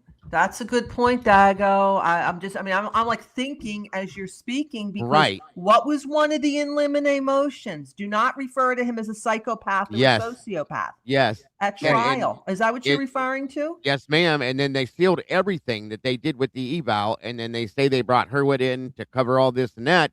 And they were like hardcore pressed about that. So I'm wondering, is there something from Brian's past that we don't know about? Okay. And it's like I said, it's just a thought. I'm not saying it's what it is, but it just made me start to wonder, were they, and they're hiding this from the public, obviously. And they didn't want the prosecution to have the ability to pull this out and use it against him because it probably would have been something pretty in depth that very possibly would have made them, well, the way he put it was it would make the defense it would be very hard for the defense to fight this, basically. So, Well, yeah. Hitler granted that in limine motion. He did. And you can't. They can't See? refer. So why would she say, "Oh, you can't refer to him as a psychopath or a sociopath"? I immediately thought it was because of what was going on out in mainstream media, but maybe there's some other diagnosis. I mean, I don't know anything. Everything's Right. under And seal. I've been complaining about this for years. no, Is you're that right. What you're saying? That's what I kind of wondered. I'm not saying I believe that, and I don't believe, I've even had people on my panel that were like, yeah, but what would make us change our mind? Like I said, we don't know you guys. That's the problem. I'll tell you what, It could be something guys violent or you sexual read or my- anything. If you read my history, you wouldn't even know it was me. You'd be stunned. Oh, Well, you know parts of it. You guys don't know my whole history. I've shared Right. parts of it. My point is that if my entire history was laid bare, right, you would then question. Like I'm a man of integrity, fair and honest Of for the course. last 30 years, but I'm 60 years old. So there's 30 years you don't know about. Okay. Right. And if you were to lay that bare, then you would say, take it. And so And I that- understand what you're saying, Dago. I can relate to Right, that. That in right. fact, that would give the jury a perspective of me that was true, Yes. but not consistent for the last 30. In other words, I overcame that, right? No, of course. And now Brian's still a young man. He hasn't been on Earth 60 years. He doesn't have that fortune to overcome some of the stuff like I have. Right. So if you used it against me at 30 years old, it would have been true. That's right? what my point is. Is I something agree that could with have you gone on on during his childhood. Yeah, Very and think about how prosecutions work, folks.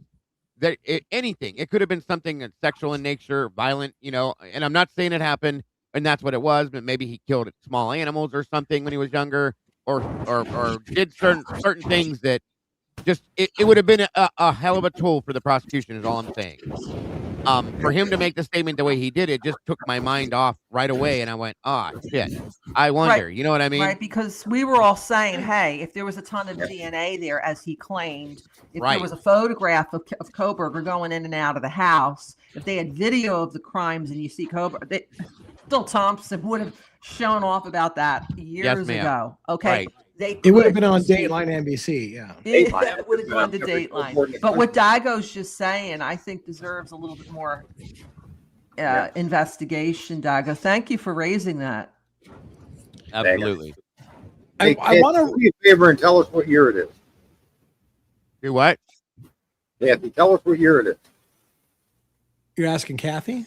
Yeah. What year is it, Kathy? I think it's 2026, Sergeant. That makes it sounds like an AI, doesn't it? 2026. I always like that she does that too. I love that. I started out with my podcast. My first people that followed me were from Japan, and they're lady, you got to slow down, a little bit. We don't understand you about Sensei Koberger. They totally believed in his innocence. Me, I don't know what happened. I wasn't there. I can't vouch for anyone. But then I started to slow down. And so sorry if I sound like AI. I want to ask a question that I'm completely alone on. Like, I don't think anybody thinks this way but me, because every time I bring it up, they're like, oh, DA, it's not exactly what they were talking about. But I want to ask you. Cy Ray was asked about a question about Brian Koberger's trial, and if it had gone to trial, the difference between the penalty phase and the guilt phase. And what he said was something along the lines of, during the guilt phase, there's a certain amount of evidence that's allowed to get in. But during the penalty phase, when they have to decide, is death penalty what's worthy here in this situation, was the crimes that he committed. If they find him guilty in the guilt phase, then it moves to a penalty phase. And the next job is what he did, he was found guilty of, worthy of death because it's so heinous.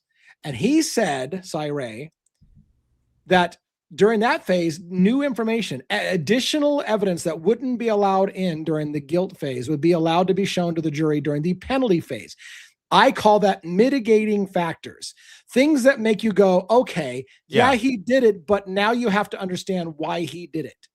And I know I'm alone on this case, but is there a possibility in your mind at all that if Brian Koberger did it, there's a part of the story we don't know? Because Cy Ray says we know his motive. The prosecution has never said they know his motive. What motive? The prosecution has said it, they never, but he said we know his motive, his opportunity, and his patterns, all of which the prosecution never said. So if gone to trial and Koberger was found guilty, would new things about his motive have been brought in during the penalty phase that would have changed all our opinions about why the murders happened? I think what Dago was saying is the exact point Cy Ray was making without making. I think Dago hit it right on the nail on the hammer on the nail. That part that we're not allowed to see about Koberger when used within the penalty phase would have been exposed to the jury, and that probably would have led them to then conclude that he not only did it, this is why he did it, and he's a sick bastard shooter. Exactly. Yeah. And I know any prosecution would have used that. You know that, Sarge. So stop.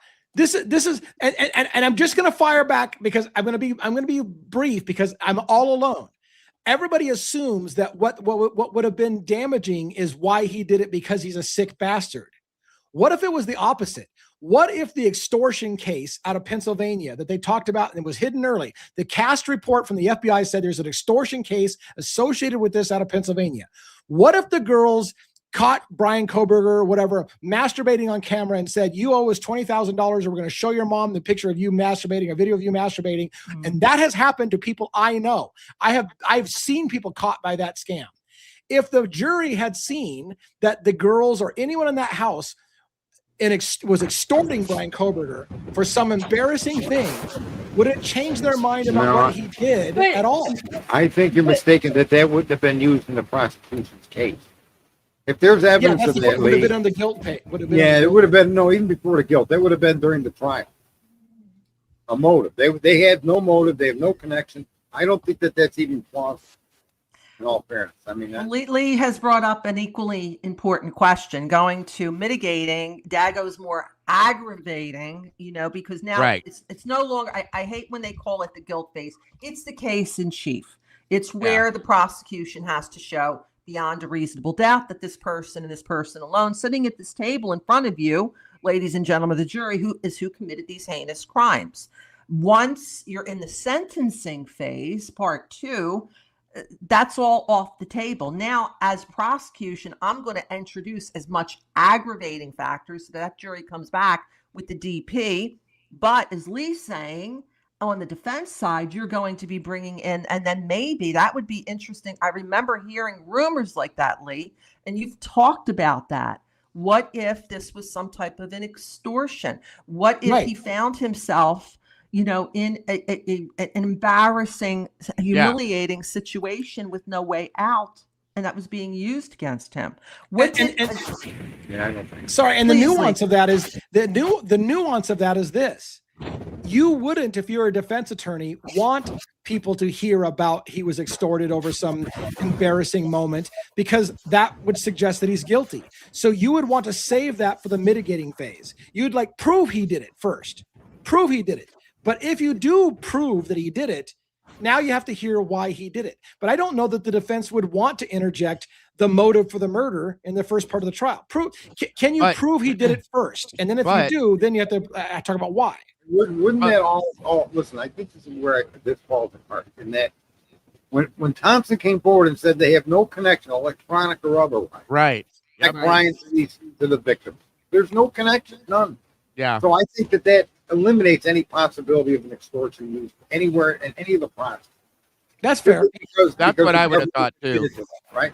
Yeah. And I think that statement too shows. I think that the prosecution could have said we have connections, but because they did the case the way they did it, like I've said this for 3 years, there's only one way Brian Koberger couldn't have done it, and it was the case that was assembled by Moscow.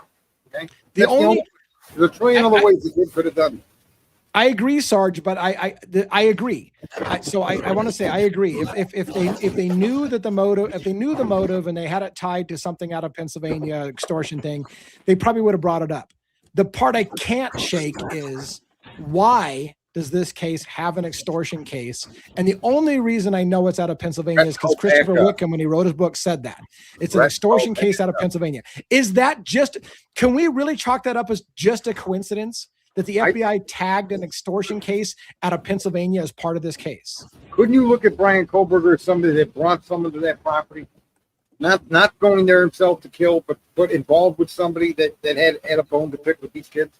Yes. Okay. Could that car's movements be consistent with that? Yeah. Yes. Okay. Could his DNA on that knife sheath in fact be his knife and his DNA sheath that was used by somebody else? Yeah. Sure.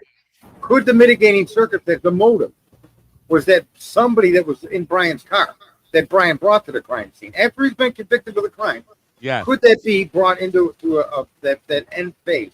Maybe, but I don't see how you could then go in a courtroom and say that there's no connection between Brian and the victim, right? Yeah, no, you're right. Later that he was extorted. I think you can make the claim his involvement with the crime could also have been, but here's the other, see, you get into another problem where they claim he's the sole person. Well, I don't see how you can connect any kind of extortion to this case anywhere at all, ever.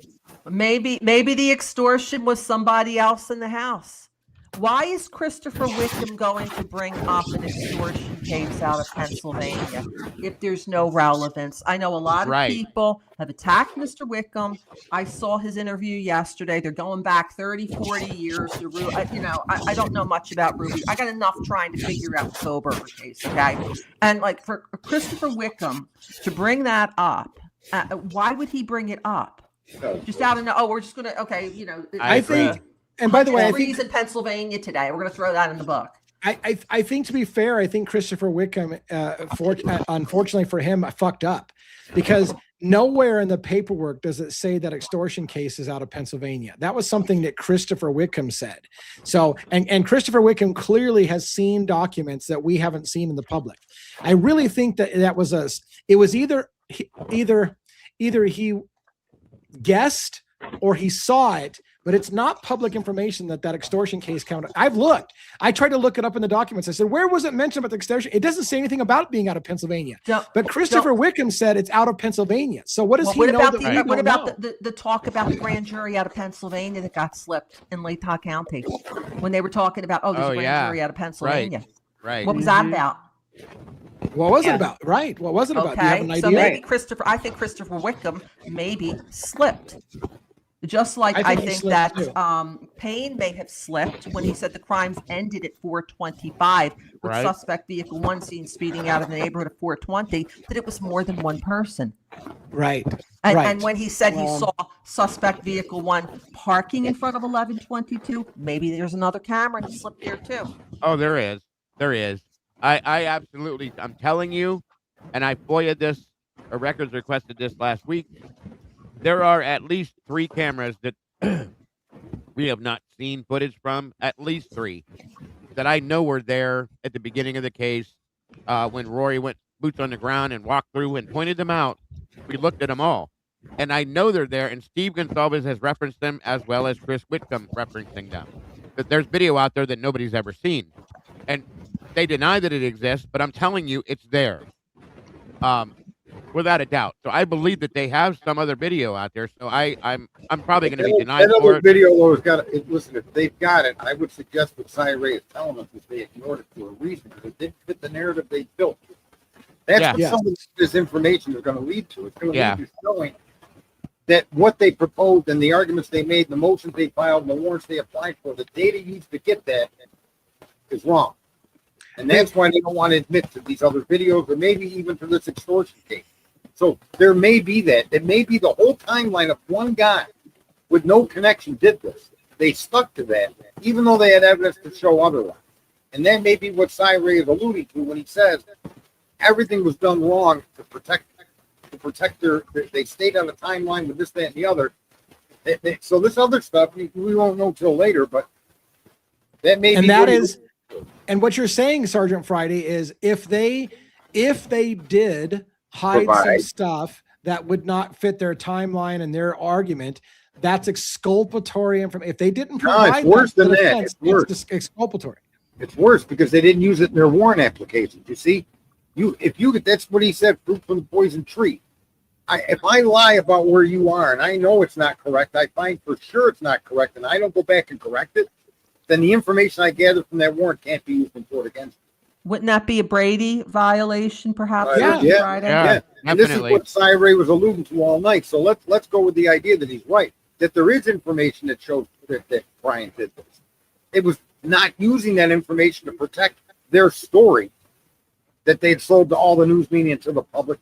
They kept it hidden because they knew if they brought it forward, every single thing they got, from the DNA to the car pictures to the phone, all would have been useless. You couldn't use it.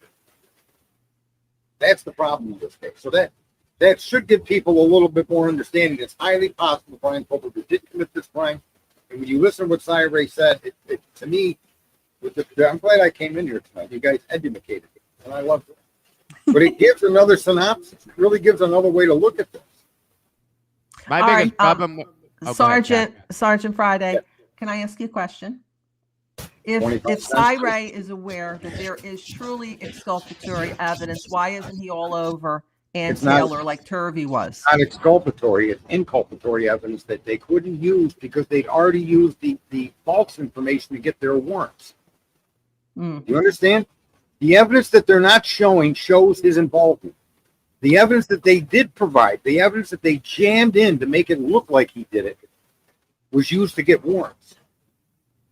You follow me? So that car going around 3 times may not, in fact, even have anything to do with Brian Kohlberger. But what's on the video, they could have a video of Brian walking in the front door for all we know.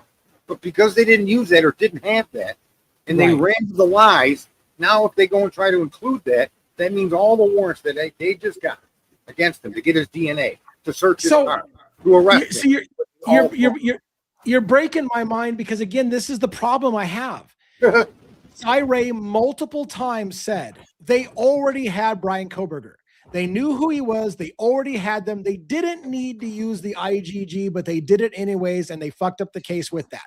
If it is true what Ray said, they already had him. They already knew who he was. His DNA was at the scene, and they knew it. They had his name, the whole 9 yards. And I had somebody, by the way, tell me privately that they had his name on the day of the murders. They knew it was Brian Koberger the day of the murder. Somebody told me that recently.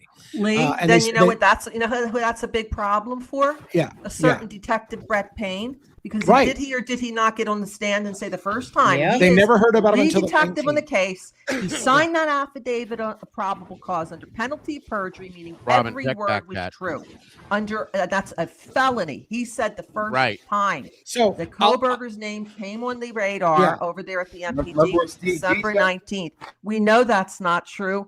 We know from the 5th, the documentation of the 5th from the Idaho State Police and the 2 law enforcement officials who called his car in. So, they and had real his, and quick- you're saying, Lee, they had his name possibly on the day of? someone told me that, and I'll tell you where they got that from. Go ahead, Robin. What'd you got? Real quick, Sarge, can you unmute? Can you check your system? You're giving off like hella noise, and it's Yeah, a lot of static and a lot people. of Yeah, people are like getting a little crazy about it. So. How about it now? Is it still doing it? Yeah, it's Yeah, like you're in a a little bit. windstorm or something. Yeah, it's like a scratchy, like you got fabric rubbing across the microphone or something. Bear, That's bear kind of with me. I'll reset my. Okay. So real quick, the reason why I brought it up is because why, it begs the question, why, if they had him already, as Ray says, would they do something stupid and use IGG what they didn't have to and fuck up the case? That's the problem I have. According to Ray, they already knew and they already had Brian Koberger. They didn't even need to use the IGG, but when they did, they fucked it up. Why? Why then would they do that if they already had him? That's the Lee, part Ray never explained. Could we go back to your comment that somebody gave you a tip, all right, that they had his name the day of? Could that have possibly been from this camera that Dago believes at least 1 or 2 more cameras, and that I'm getting from the PCA, because there's no possible way Payne could have seen SV1 park in front of 1122 or attempt to turn in the road. It could, and the FBI agent didn't touch that in his affidavit. That was Payne. Right. Could that have been it? Maybe from video. I don't know. I'll tell you what was said to me because I haven't verified it. So I'll tell you what was said to me, and I don't have time to do it, and I don't know exactly what they're talking about. So I'll tell you what was said. It's not in any official document. You have to watch. What they said was you have to watch the recording of day one. In day one, they make it clear they had Brian Koberger's name already. It wasn't recorded in the record. It's not an illegal document. You have to listen to the audio of day one. Now, I don't know what day one constitutes. With Day one that he recording. was arrested. Body cams? Right. That's the reason why I can't find it. Like they just told me, DA, it's right there. Day one, they admitted they knew Brian Koberger's name. It's not in the records. It's on camera. You hear them say it, but I don't know where to look. Let me piggyback that because we have, and I think I may have told you this, we have a source that we've had that told us quite a while back that is government attached, okay, that I will say I trust, that told us that it is believed that they knew Brian 3 days after the crime. November 16th, they had his name in their pocket. End of story. That came from a source very, very, very, very, what I would say, highly related to the government, okay? So I gotta wonder. Was it the same day? Was it 3 days later? I mean, right. And I think I know what you're talking about, Lee. I think there's a body cam where I'm gonna go back through them and find it. And if I do, I'll share it with you. Dago, which one, please? There's 2 body cams where there was conversations at. There's one in the kitchen with Corbin Smith and Warner. No, not or Lanier. Lanier. Thank you, Kath. I forget his name all the time. And then there's another one where I think it's the same conversation that they had down at the intersection when the whole CI thing came up with Lanier. It might have That's been Lanier again, and Snyder, it the canine. may cop. be in one of those 2 it's a close knit conversation between two officers at least. So I'm gonna go back and look through those and see if I can find anything that relates to that. And the only correction is the person who made the comment to me said it was in the courtroom that it was said, not a body worn camera. They said, listen to the courtroom discussion. They mentioned Brian Koberger. And he didn't make it clear that they said it by name. What they said was they admitted they know who did it on day one. Okay, so we're going to have to go back to I got Megan you. Marshall, maybe Didn't the ignore first me. appearance after he got back from Pennsylvania, January 5th. And look at that. Yeah. And also, I am going to be looking at those body cams. Maybe this might make sense of it's a targeted attack 15 minutes after they get there. Right. Okay, Good Dago, point. could we Good ever make point. sense of that? No, they shouldn't know that. There's no way they should know that minutes into being there. No. Very My good point. biggest Very good thing- point. My biggest thing with this case is they have not shown us how it is possible for a man who has all the developmental things against him, like Brian Koberger, to do the amount of damage that was done to 4 healthy, active, athletic people in less than 20 minutes. Now, when they I'm can right show with me you. that, then we'll talk. But they have not shown me anything yet. No, I agree, Robin. And how many times in that interview, Robin, did he say, I'm trying to think of his actual wording again, but he said, you don't understand. There is an outlandish amount of evidence or something into that realm, okay, that tells me he did it outside of these other issues. What is it? And when it's brought to the table and he's asked about it multiple times, he can't tell us. Is it possible? I'm just going to throw this out. I hate to be the conspiracy theory guy. Is it possible that they knew who did it because it was something like drug related to a multi-jurisdictional task force, and they couldn't mention the details of how they knew what happened, and that's why they all know who did it on day one, but they can't say because it's covered under confidentiality agreement, and an investigation's been going on long going. So they could have known who did it from the very beginning, and just couldn't say because of the sensitivity of that investigation. I absolutely That's believe one that. of my Sure. theories. Sure. That's Yeah. that one Absolutely. of somebody in that house Absolutely. was a CI. Absolutely. And, maybe got into a little bit of trouble. You know what these cops do? Oh, you help us out. You wear a wire. You telling your friends, and you Yep. won't get kicked out of school. Your future won't be. So Right. and that makes a Right. lot of sense because the year Yes. before, the MPD went to the city of Moscow and said, we need a canine unit. We need a drug sniffer. We need to train the cop.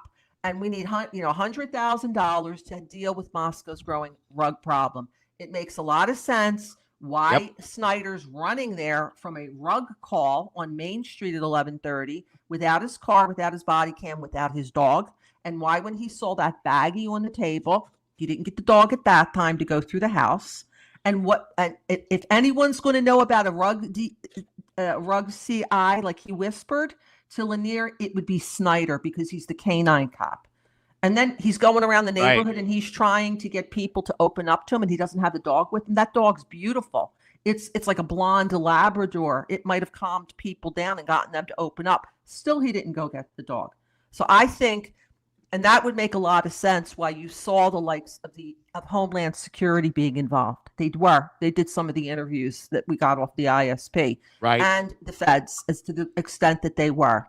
There's something that would make a lot of sense why this case is still under seal largely a year after the only person is in prison. Let me reiterate something. Yeah. And again, it might have been boilerplate language, but I made a FOIA request, an actual FOIA request from the FBI about the identification of suspect vehicle 1 and who determined and how they determined the years and the make and model and when they revised it to a more broader date. And did they ever look into, and can you tell me about any records you have about the discussion of fog lights on that vehicle? Right. And the response from the FBI, which I have on my computer, is we have all the information that you've requested, but we cannot show it to you due to one of the potential following reasons. And they included confidential informant, top secret information, national security, all kinds of things were listed in the reasons why they can't tell me what they said. We've got the answer to what you asked for, but we cannot show it to you because of one of them. And it was just kind of blanket. One of the possible reasons is Lee, you're opening up the cobwebs off my brain. Maybe that's why we've never seen the Koberger investigation video. Right. What might he have said? Usually cops, it's the first, they want to show off how they got the guy. They will release, if not the transcript, a portion of it or the tape itself. So let's see what EWU does. They want that interrogation video. And if I'm we going to can't see if I get the can find that interrogation letter. video, where's the audio? Right. I'm going to see if I can find that letter for you. You know, But go ahead, keep talking. I'm going to see if I can find At that. the very beginning, there was a lot of talk about a camera placed in view to view that house. Yeah. They claimed that it was college kids doing it. Yes. Okay? Yes. But that house was under surveillance by a camera. And then that went away. It never got talked about. Everybody said it was fake. Fake. There's no truth to it. But Now, yeah, they that's hit kind it. of interesting that came up so early in this process. Party patrol. Oh, And don't Amanda forget- just made a real good comment right there. Don't forget, Sarge. We do know, and it was clarified before by more than one person, that the task force was on boots on the ground, intermingled within the college, within the students, working a case that I have a very strong feeling is related to the big bust that happened in Washington with the Jesse James Bailey crew. Okay, so if that camera was blamed on whatever it was, the film school or whatever the hell was going on there, they could have used that as a cover to hide that that they had that house under surveillance. I'm just saying. You know, Well, Amanda right, just made a right. really, really good point. You know, there's very few people who've looked at it's Canine Ragnar. Yes, I Yeah. have to admit. Amanda had just said that in her opinion, that she felt that Snyder the night before was on party patrol with the dog. Why would those cops just go out and look for alcohol? They're out there wanting to try to stop the rug prop. So the canine would have probably been on at least somewhere on patrol somewhere. And Amanda's saying that's maybe why. And we know that Snyder had an assignment at 11:30. I think Lana went over this recently. Yes, she did. Right? Those documents of what the calls were from the morning of the 13th, you can't get them thank goodness. A few of us did secure them, but it was an 11:30 rug call over on Main Street. Yes. With the only canine unit was Snyder and Ragnar. And then there you were- see Snyder running. Okay, Lee, I think and, you got something. and I'm Lana trying to did- find that letter for you. Yeah. Lana pointed out that there wasn't just one 2-man crew out working that party patrol that night. There were two. And if there were two, I don't think we know who the secondary group was that was working and where they were. There you go, Kathy. That would I make think perfect Amanda sense. came up with who it was. I would 100%, having looked at that docket to the Yeah. point where my eyes, I'm having a hard time seeing anymore. If get somebody it. else was going to be on scene, if I was a betting woman, which I'm not, but I would bet that it would be Snyder and Ragnar. Of course. Of And course. maybe Why- that's some why of the not? barking that we heard. No, Oh, wow. I never that's thought pure of that. speculation. Pure speculation. Well, I mean, there's nothing wrong with Well, that, but that's an this is interesting a point. lot of speculation, but I suggest that, I might, talk about this is much bigger than these 4 kids for this to have gone down. But it's also likely that whatever they may have been surveilling in that area, that he walked into an unknown situation. But here's where I draw the line on this a little bit. If you've got unequivocal evidence, regardless of how you got it as law enforcement, that you didn't sit down with the attorney and Brian Koberger and play it and say you could plead guilty and we'll lock you up for the rest of your life, or you could fight this in court and die. Why that wasn't done immediately is why I have a little bit of fishiness about this whole reason, because that's exactly what they would do. They Yeah. wouldn't sit back for 3 years or whatever and let law enforcement dig themselves a hole and lie and tell all these stories, and then act like now we can't even show the real truth. See, that's kind of where I draw the line, because if Brian's in jail, you got him under surveillance 24/7. There's no reason, if this is national security or to do with the drug enforcement, whatever it is, Agreed. He wasn't slapped in the back of the head with an immediate. It would put an end to all of them. There would have been no trial. There would have been a guy coming out and killed. Hey, Sergeant Friday certainly makes sense why they're like working like the Dickens to keep all this information from the public. It makes no sense why that what is on that interrogation video. Agreed. Cops, first thing they want to show off how they got the guy. Oh, look at him. Here he comes in. Right. He thinks he's going to get one over on us, right? They have done nothing but hide that video. There's also an audio that the ISP guy took. Why can't the public see any of it? What's this about? Oh, it's in Pennsylvania. No, it's missing. It's not Fed. It belonged to the Pennsylvania State Police, and the other one was done by the ISP. Okay, stop lying. You sent them both out to Pennsylvania to interrogate him, right? And now they're trying to say in the EWU case, oh, it's another state. Who brought them in? You did. Thank you. You relied on their work. Right, you know, I just thought if the government was in a position to pick up this information, got evidence. It's doing it again, Sarge. We yeah, can't hear you. It's doing it again. We can't hear you for some reason. Are you outside, like running or something? Yeah, picture me running around outside. Dago, I know. I know. That's why I said it. Well, I do want to say real quick though, with what you were saying, Kathy, and then with what Lee had brought. Lee had filed to get the ABL records, okay? Yes. And he's never gotten a response. They've completely ignored it, okay, to the point where he's looking at like legal action to go back towards it. So I gotta wonder if that's why they're withholding the ABL records on this, because is there something on those videos or those cameras that would absolutely answer that question you were asking? I can absolutely believe it. That's my theory. Doesn't mean I'm going to copy Very good point. The person that I've called arrogant for the past 2 years, Ray. My opinion means nothing. It's $5 at a Starbucks or whatever. But one of the working theories that I have had is that there was a CI in that house accidentally, for what it might not have even had any whatever. Somebody got mad, they went back, things got out of hand, whatever the case may be.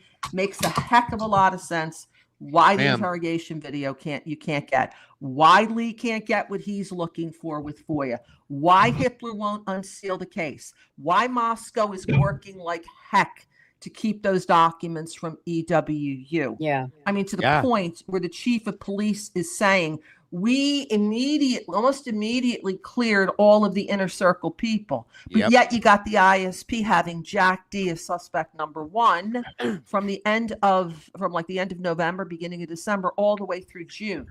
Okay, if ISP doesn't know what they're doing, it's... And they didn't like, fingerprint him until 25. Who's on second, Sarge Friday? Yeah. And I have, by the way, just because you mentioned it, Kathy, I submitted my first request for the AVL data along with confirmation. So maybe I asked for too much at one time, but I asked for the AVL data along with the master services confirmation of the master services agreement, which says that a special patrol will be provided by the Moscow Police Department for under that master service agreement between the University of Idaho. And then I asked for the AVL data that showed where your cops were and what the special patrol was that night. So maybe I overly reached. In May, they completely ignored it. Like a month and a half later, I wrote them a letter saying, the law says you have to respond to this. You've never even responded or acknowledged it. They ignored that. I just recently in the last week filed a third thing that said, please, I said, in light of your ongoing legal fight with EWU, I realize you may be thinking that my request was overly broad. So please tell me where you think that I've asked for too much and tell me how I can narrow this down. And they haven't responded to that either. So apparently if I don't word it exactly right, they just feel they can just ignore it entirely. That's one of their defenses. They're saying that EWU's supposedly, hey, it looked very, very specific to me. They even threw in the 8-hour gap. I want to see what Judge Marshall's going to do about that. Judge Marshall, you weren't told in the PCA, Sergeant Friday's favorite document, that there was an 8-hour delay before the Moscow Police Department was called. EWU's throwing it right in their face for no reason, because when they wanted, they were asking for the 911 call. Why are they saying in there, 8-hour gap right next to it? Now, we got a hearing coming up on August 5th. Hopefully, you guys are going to be covering it. I am hopeful that issue comes up because I want to see how Marshall reacts to that.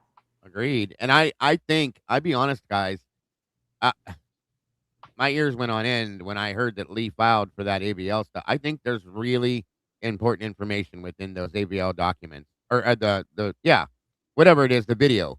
I think that would tell a lot more stuff than what they want us to know. And I think that's Yeah. exactly why they're completely ignoring Lee completely, because I think that is very prominent, folks. I really do. Dago, what do you think might be in there? And we're just speculating. We're just having a cup of coffee. It here, has, giving it would opinions. be dash cams, Kathy, Mm. of the officers. Well, we know one vehicle had no dash cam in it, but body cams and stuff like that of just about anything. So I think, go ahead. Let me clarify what I think's in the AVL. This is a theory, but this is what I think the AVL is going to show, and what that master services agreement shows. There was an ongoing multi-jurisdictional drug task force in the area that had been operating for years. University of Idaho signed an agreement with the Moscow Police Department to provide funding to have a special patrol and a special set of officers that were integrated with the University of Idaho, and given the order to basically get a contact in every single fraternity and sorority on campus to work with them to look for drugs and sexual assaults within the fraternities and sororities. Right. That essentially turns college kids into CIs for the Moscow Police Department. They're encouraged to find somebody who will rat on drug activity and sexual assaults in the fraternities and sororities. That agreement they don't want to acknowledge about, because I think Steve Gonzalez tipped his hat when he said if they had been watching the house like they were supposed to that night, that wouldn't have happened. They were on patrol that night watching the house on Taylor Avenue, is my theory. They were that car that caught the Banfield runners was sitting there with the gap looking right at 1122 King Road residence. They were parked exactly where they could see between the whites and the what they call the tree house. Yes, they could they look were. right into 1122 They King Road residence, and they were watching the house because they knew that there was something possibly going down. And the murders happened right under their nose, and it was a huge embarrassment to the university, and it was a huge embarrassment to the MPD, and it could have led to all the reasons to hide all the shit about how they should have been watching that house. They knew it was coming, and they didn't stop it. So that's what I think is hidden in that information. My mic work? Lee, check Teams, Lee. Check. All right. Is my microphone working? Yes. It sounds like you're in a like another room though. Start try to. It might be your head. Are you wearing headphones? No, sir. How about now? Try it again. How about now? We can hear you, but you're very muffled. Yeah. It happened. But you never sounded like this before, ever. I know. How about, is that any better right there? A little we bit. can hear you clear, but you sound a little muffled. But we can hear you clear. Okay. It sounds like your microphone is picking up all the background noise and stuff like that, and kind of like Is it still avoiding doing you. Oh, then my electronics are conspiring against me like Dago's does. Yeah, right. Yeah. right. So when you said, all right, this is like it's resonating in my mind, that Steve Gonzalez said early on that if they were watching this house, this wouldn't have happened. Words to those effect, if I'm not quoting you precisely. Yeah. What about Turvey saying that this was revengeful rage, what he saw, especially with respect to Kaylee? Yeah. Who feels Kaylee was the target? That's what Turvey. That's Turvey's belief. I mean, based on her injuries, the amount, it's very probable to me that she was. I'll say it like this: one of the targets, but seems to be the main target. I can say it that way. I want to show something. Amanda, our document queen, has provided some documents, and I feel a little hesitant to show it because I haven't vetted it all. I mean, I don't doubt her. That's not what I'm saying. Apparently Amanda got this from Lana at Truth and Transparency. Lana went after some records, but to go to that AVL data and the Moscow Police Department Special Patrol, this is what Amanda showed me backstage. The Special Patrol. I want to know which kind. Now that, thank you, Amanda, for reminding me. I believe this is real. You know, which let me show you what's do we on. know? Yes, we do. Listen to this. I don't know what this document is. This was a screenshot that Amanda provided. One person in plain clothing party patrol on 11/12/2022, which resulted in 13 total citations, 4 of which were minors in possession, 8 drug-related citations, and 1 citation. Now look at this. Here's more records she obtained, I think. Month 11/12/2022, Jacob Tesdall, party patrol, and the hours it worked. And then Where's Rosendahl? I know. Yeah. Jacob Oh, Tesdall, party patrol. I saw this. 10 hours. Lana saying that it looks as though there might be redacted or whited out information. Yeah, she said they Tisdale. kind of falsified who was on duty and who wasn't on duty. Again, and where before I don't want to get too far into the weeds. Where I'm going with that is I think that's the key to what was going on that night. I think the Moscow Police Department agreement with the University of Idaho, the special patrol, they were watching the house. They knew something was happening that night and it happened under their nose. I really, in my gut, feel like that's a lot of what happened on why they covered a lot of shit up. They may have known exactly why would Snyder whisper anything to his captain? Okay, the highest ranking person. I mean, I think that Anthony, what's his face, was there too, but would have been Lanier. Why is he whispering that? Why is he like turning off body cam? Or you're not supposed to turn off body cam. Where's Juan? Where's our expert over here? Not supposed to turn off body cam. I'm going to jump down so I don't disturb your electronic vibe. But before I go, I just want to make a certain point. When this started with Cy Ray and this stream tonight, right? And as we walked our way through the information and we started to explore things that aren't normally have been explored by a lot of the folks that think he's innocent, right? We've come full circle to a position that we were never in before, in making considerations of data that may very well exist that Cy's been alluding to, right? And I think that's quite a change from how the stream began, because there was a lot of like animosity towards Cy Ray, and even though there may be some, I think what you guys have all collected and started to discuss does have a lot of merit, and I want to thank you for allowing me to come up. Sorry if I ruined your electronic vibe. your microphone sounds super weird. I don't know why, but yeah, I'm super weird myself. But it's a wonderful thing when you can accept the potential that you're wrong or misunderstood something, and you're willing to change directions because it makes sense to do so. That's awesome. Good point. Good point. Right. Thanks, Sarge. Be good, everybody. Sarge, and don't be a stranger over on my channel. You said I come in on your channel. You never even see me in the chat room, honey. Huh? You don't see me in your chat room. I say stuff, I get ignored. I feel like 2025. Who's ignoring you? I don't know. Thanks, Sarge. We'll see you. See you Thanks, soon, Sarge. Appreciate it. I love that guy. So yeah, He says Keystone Cops. I can't take it. I laugh. I know. So it's been a theory of mine for a while that the reason why I'm not getting any response on the AVL data, which by the way, to be fair, is totally one's recommendation. He said, That's right. I didn't even know what AVL data was. And he's like, you need to go after the AVL data. I'm like, what is that? And he's like, it's the movements of all the police cars that night and where their cars were. And I'm like, oh, that's pretty good. And I put it off for a while. And he's like, why aren't you going after the AVL data? And I'm like, okay, damn it. And when I kind of made the connection between the master services agreement and a special patrol, I was like, oh, I am curious. Where was their special patrol that night? Right. Was it right out? Was there special patrol sitting on Taylor Avenue looking at the 112T? Because I'm telling you what, if their special patrol that night, and I think it was sitting there looking at 1122 King Road from Taylor Avenue, I don't find that a coincidence at all. Not agree. at all. And look, they also got a bird's eye view of 2 of the fraternity houses, right? A couple of fraternity houses. They looked. Oh yeah. Houses. Look to the left. You see 1122, infamous party house. Yeah. But somebody in chat had brought up, where is Rosie's body cam from a certain? I want to add, where's Rosie's report from that night? We have Tisdale. We got Tisdale's report. It's a year now, but they will never give us Rosenthal's report. We know he was working that night. It seems like they're hiding Rosenthal's, and that's what Lana is, I guess, is getting furious about. Is they seem to be covering up Rosenthal's movements that night, or when he was on, or lying about when he was working, or it's all rumor, but it sounds like she's on the trail of like what you're saying his hours were and what was reported somewhere else are not consistent. So when was and why are you covering up on where Rosenthal was? And Amanda just dropped the link for the Tisdale report, which we've had for a year.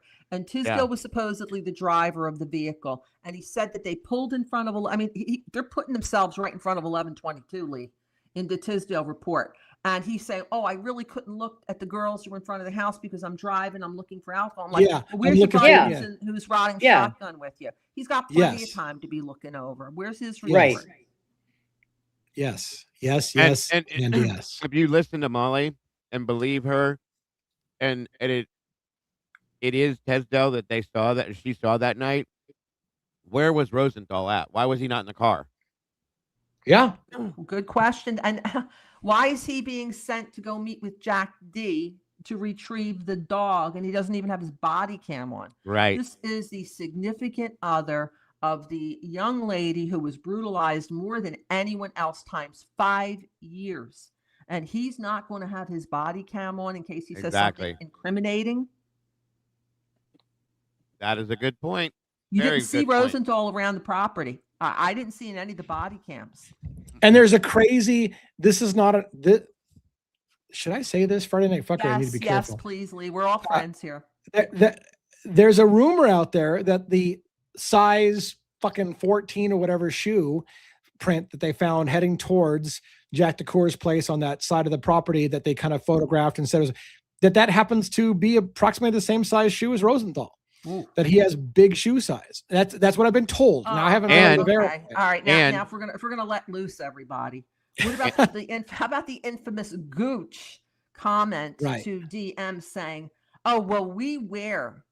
Gooch is MPD, right? She's MPD. ISP. ISP. Okay. Yeah. We here in law enforcement wear balaclavas to hide our identity. Right. So that people won't come after us and our families and where we are. So she's literally putting that on the platter. Good one. Good Oh one, my Kathy. God. You can't Well- make that shit up. You know what's funny is being that footprint was brought up. one of the very first things said in the new Netflix series coming out, they used the clip of them standing at the back door, and they're pointing to the 13.5 footprint and they say it goes to and comes back from in the backyard, 13.5. And I said, I never realized that it went and came back. And Right. I'd only heard one direction, or I thought it went one direction. And I think that's interesting.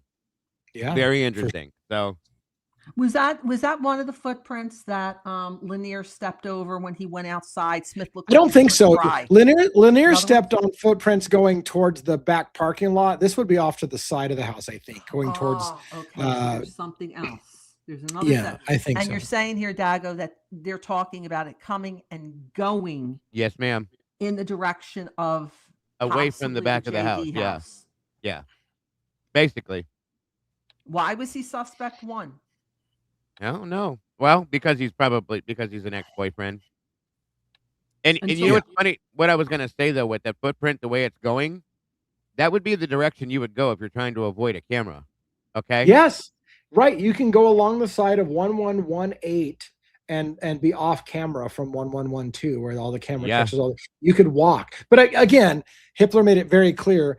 The murderer arrived in a car, so it can't be anybody on foot. So Yeah, he we made can a rule that jury out because Hippler question. told us that nobody could have arrived on foot because it was done by car. I don't He believe there was a so car out of involved at line all. With that was not.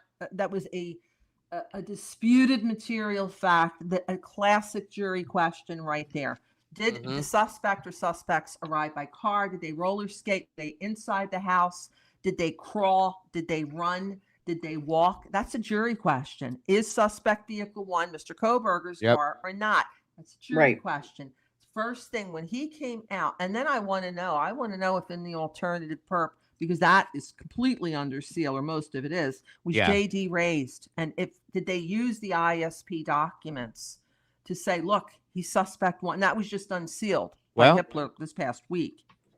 If you remember, in part of the alt suspect situation, the statement was made that they lived close in proximity to the house and they could have gotten there back and forth on foot.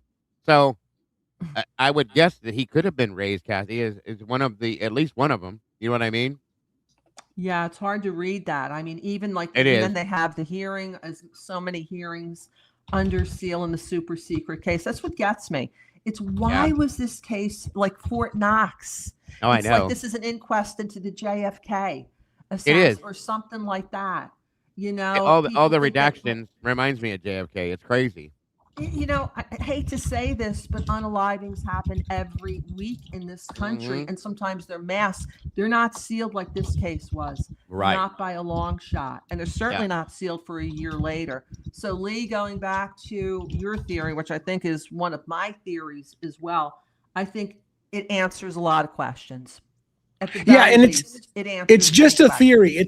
It's just a theory. Like, it's not an allegation, but I feel like wouldn't it answer so much about why they covered up what they know about the case?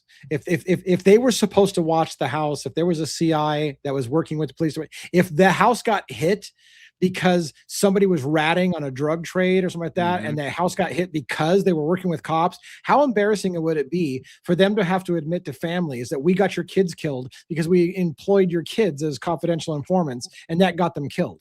And would they be 100% inclined facts. to look at it as a different way? Well, maybe it was just a random guy from out of town that did this. Random. And it goes back to they had his name potentially day 1, maybe day 3. Goes back to, okay, everyone, you're safe. You're safe. Yeah, This was we know it was a targeted attack. Everybody's Exactly. safe. Yeah. Yeah. I agree with that. Especially immediately the first press conference. No worries. Everybody's safe. You're good. Don't worry about it. You shouldn't be able to make that call by And any then if means, you unless want you know answers something. to questions, you're going to have to trust us. Right. To me, it makes total sense why there would be a lot of reasons to hide what really happened. And the worst part is then you ask yourself, as the comment by Cy Ray, well, Frank Koberger was the best candidate. It's almost like, well, we can't say what really happened. So who's the best candidate for saying who did do it? Well, maybe it's this creepy kid from WSU that seems to look like he's an incel, and we can make a case against this kid, and he happened to be out driving that night. Let's just say it was him. Even though I'm going to pitch the idea, even though we know now he wasn't even heading that direction. He was maybe heading the opposite direction, and it's not true what direction we said they went, but we're just going to make the argument that it was him driving his car that went out driving that night. Well, we can make it work. And so we'll just tell everybody this is suspect vehicle 1. It's his car. It matches his car because he's the best candidate he's our best guy that we can shoehorn into this. Is that possible? I don't know. Oh yeah, Lately, definitely. I want to ask you many, many moons ago, maybe, I don't know, 3 or 4 months ago, you would opine, you had said that, hey, Christopher Whitcomb had given you some information. It was, you would promise not to disclose it. And I tried to tempt you by saying, well, you ever hear the phrase promises are meant to be broken, Lee? Can you tell us? And you, of course, being a man of integrity, would not. Has anything come out now, especially with what we've learned from Cy Ray, that might confirm what you were told confidentially as a journalist? Remind me what I said that I was hiding, because I kind of no. You were told things confidentially. Yeah, they have Yes, come out, Lee. that We just talked about it. Wickham had told you many things, and you Okay. felt that it was true because some of it had come to fruition, what he had told you. But there all right, was I'll tell you some of those things, because I think we can do this without getting in trouble at this point. I was told before it was public several things. One, all of the victims were on birth control. And that wasn't confirmed until after the book came out, and it came out that they all had IUDs. I was told that Kayla Gonzalez had a tampon in her body at the time. That was not public knowledge when I heard about it. I was told other details about the bodies that came out in the documents that weren't released at the time, which makes me believe that the stuff that I was being told was accurate, because that's exactly what came out in the documents when they came out. So that's the kind of stuff that I was talking about. I had heard details that when it came out, I was like, that's exactly what I was told I was going to find. Now there was additional detail. And this is where I have to be vague. There was additional details told to me that I can't talk about because it hasn't come out yet. That's But what what I'm I'm saying interested in. The details One of that them. did come out. Yeah, go ahead. The Netflix thing that just dropped. The Netflix thing was also told to me ahead of time that the Netflix special was coming. I had made the comment, gosh, I hope none of this gets Christopher Whitcomb in trouble, because I'm not trying to get Christopher Whitcomb in trouble. But I was told when I asked Christopher Whitcomb, hey, I've been told that Brian Koberger may be filing post-conviction relief. His answer to me in private was something to this effect. Well, I just came out with the book. Multiple whistleblowers are going to be coming out very shortly. A Netflix special is going to be coming out, and all of it's going to happen before post-conviction relief, and it may inform his post-conviction relief. So I was waiting for all of those things. Who are the whistleblowers? Well, now I think it might be Brent Turvey is one of the whistleblowers for sure. Maybe Cy Ray was one of the other whistleblowers. I'm not sure. Is the Netflix special that we think is a hit piece? Maybe there's going to be a shocker in there that's going to lead to another thought of Brian Koberger's post-conviction relief. So I was hinted that, yes, the book timing, the whistleblowers coming out, and the Netflix special are all going to be before the post-conviction relief and are going to inform post-conviction relief. Look at this. The Dateline special came out right about the time of the final pretrial conference. Remember, May 15th, the mid part of May is when that happened. And now we have this Netflix special coming. Hey, thank you, City Sue. Welcome to the channel. Thank you. Yes, absolutely. Thank you. Yeah, you're thanking people on my behalf. Thank you, Kathy. That's amazing. But now, whose side is that on? That was on yours, I think, Diego. On your side, yeah. Welcome, we have Sue. this Netflix special that's coming out like a month and a half before the deadline for post-conviction relief. And I said to myself, why is this coming out now, July 29th? Oh, hold that thought, because Kathy. It's a year? Is it a year? Is it something else, Lee? Hold that thought, Kathy, because there is also, I found out, an AMC special dropping. Yes. On the 23rd. So they're all dropping before each other. And I've been saying every time something happens, one of these hit pieces or something drops right alongside or right before or right after. So we have another one coming as well. I suspect the AMC is going to be another hit piece. The first one I agree. I agree. I'm sure the second one's going to be as well. But yeah, I can't say, because again, I don't want to get anybody in trouble. And all I was told, and again, that might be their personal opinions. Their personal opinions are there are other things in the works. But like I said, all I can say for a feather in their cap is details of the autopsy report that they told me in confidentiality before it came out seemed to actually be true. So yeah, that's how you confirm it. I mean, if he's telling you beforehand and then it comes out, then he knows what he's talking about. I know that he certainly, when he gave me a couple, and I've been trying to look at this case and take pieces of the puzzle every time Hippler decides to drop something every 6 months, whenever he feels like it. And the problem is he gives you 2 additional pieces, and then you got to take 10 away because they something. And Catherine, let me add this. And by the way, we need to wrap up in about 10 minutes or so because I got another show to do on the Beyond channel. But let me add this. Whitcomb tells me some of these details that, hey, look, some stuff's going to come out. You're going to find out that, the girls were all on IUDs. They all, whatever, all these details that weren't out in the public that came out to be true. So that leads you to believe that he saw things. And he said, I'm telling you, I saw the autopsy report. There's a clump of hair in Ethan's hand. Cy Ray told you that's bullshit. There's no clump of hair. And when those photos get released, you're going to see that how are the photos going to get released? It's illegal to do so. They passed a law saying that no one's allowed to see it. So it leaves me with the question. Is Whitcomb the liar who told me I saw the photo for myself and there's a clear clump of hair in his hand? And he look, when he was on my interview, he even showed you his hand was like this, but it was in a relaxed state, as if it had slightly relaxed, and there was still a clump of hair. Did he fucking lie about all that? Even though he was right about all the other details I heard?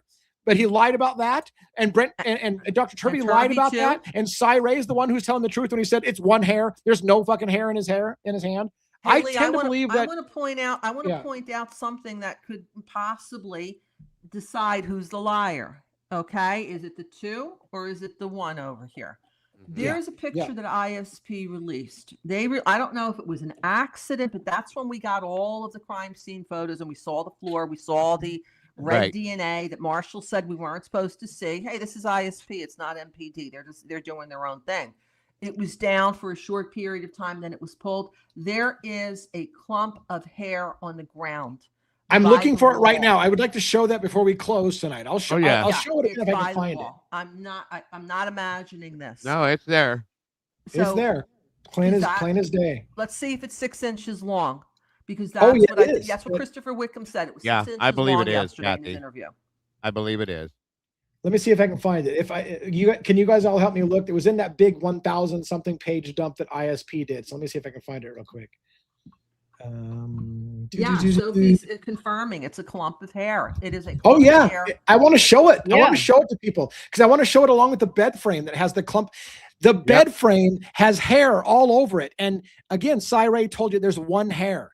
It's debris, Yeah. and there's only one hair. No, Yeah. there's a lot more hair than just one piece Bullshit. of hair. We saw the pictures, and I'm Yeah, gonna it's try a to find big it. ass, real- big clump of it mixed in with the blood on the Yes. floor. It 100%. is, Dago. At first, I thought, sometimes what girls will do, they'll try to cut their hair. Maybe that's Xana's hair. It fell under the bed when she Yeah. was trying to maybe do her hair or something, because she did have long hair. But I said, but then when I hear It's a Turvey blonde. and It's a Wickham, blondish. Yeah, it's a dirty dishwater blonde color too, and it matches the color that he told us it was. So it matches the color. It's about the same length, and it's on top of either a postcard or a card or something nearby the wall. I found the photos. Hold on, I just got to find the Yay, right you're one. the I got the best, Lee. photo. I think I got the photo dump. I just got to find the right photo. What she was, three clumps, hand, frame, floor. Come on, I know it's got to be there. I used to know This the is- number. Is it 9? Try 975, Lee, or 972. I just had the second dump. I didn't have the first. I'm looking for the. Damn it! Come on, where's Amanda Eater? I know she's got this fucking. She's looking right now. She's looking. Amanda's look. She's on Yeah. the job. I just don't remember She's the going through photo thousands number. of pages. Yeah, I'm looking. I- The one I'm looking at is not the 1,000-page dump. I'm looking for the 1,000-something page dump, and I think it's in the 900s. I think. Don't quote me. I remember that one specifically that we looked at multiple. Yeah, 940 starts Xana's room. So Where is? I gotta get the Oh, file. good. It's in though. the 940s. Okay. Maybe it's in here.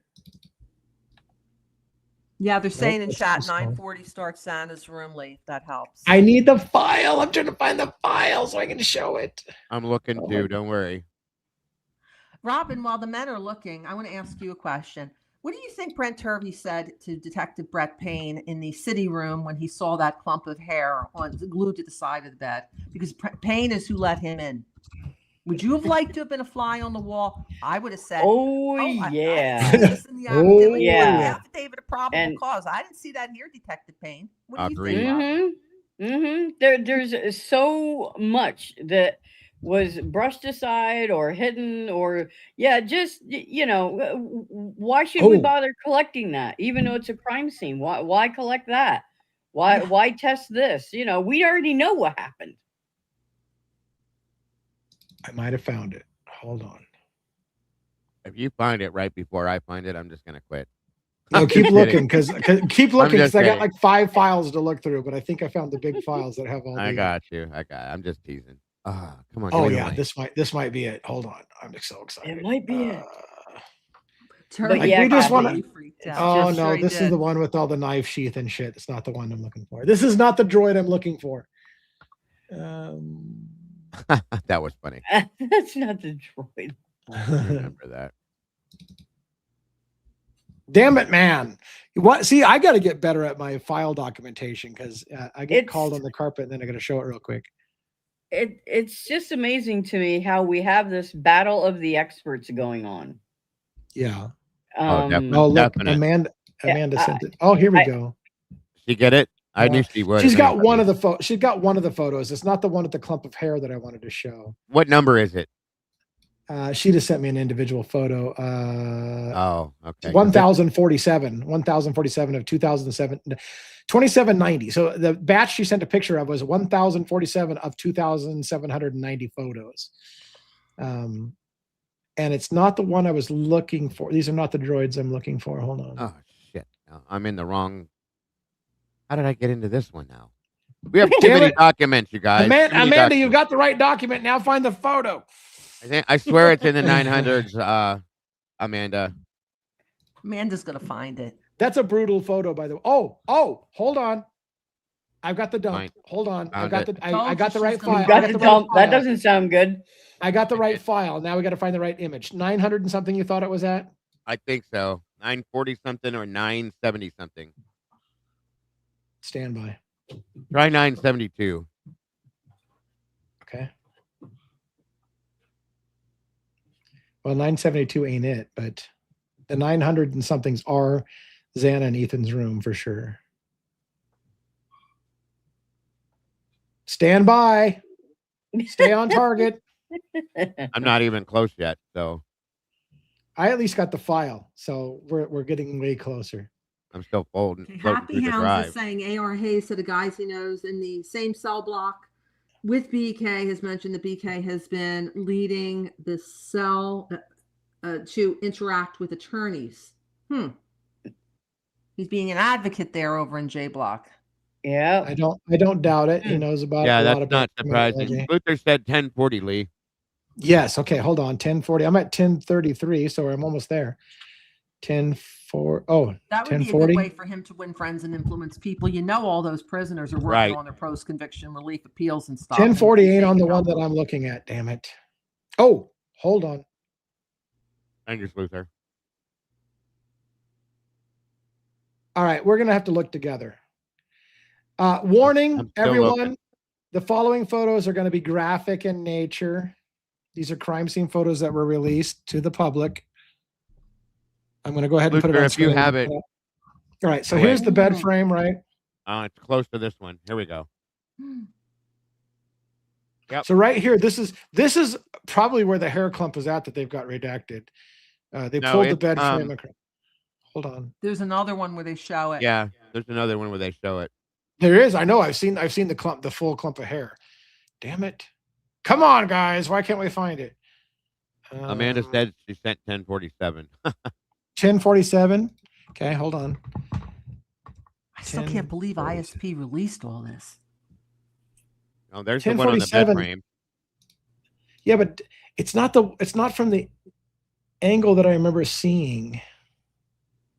Okay, so the bed frame's exposed. Where's the hair on the bed frame? Right there. Well, that's what I'm saying. Like, this one doesn't have.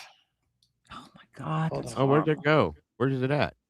Yeah, there were. This is not the one I remember seeing a good clump of hair on the bed frame. There This is. not right. This is not the droids we're looking for. Oh my God. Okay, hold on. Damn it, we're right Maybe there they- in the section. Did they move it? I mean, it was near that postcard. It was right there. They may have taken the photo out. Stand by. There's the footprint. Where I'm going back right here. Yeah. That's the one that has the circle within it. I think it's a Nike. I can't remember the name of it, but that's the footprint. Yeah, I know the picture you're talking about. I can see it in my mind clear Me as. too. Oh, hold on. Oh, yeah.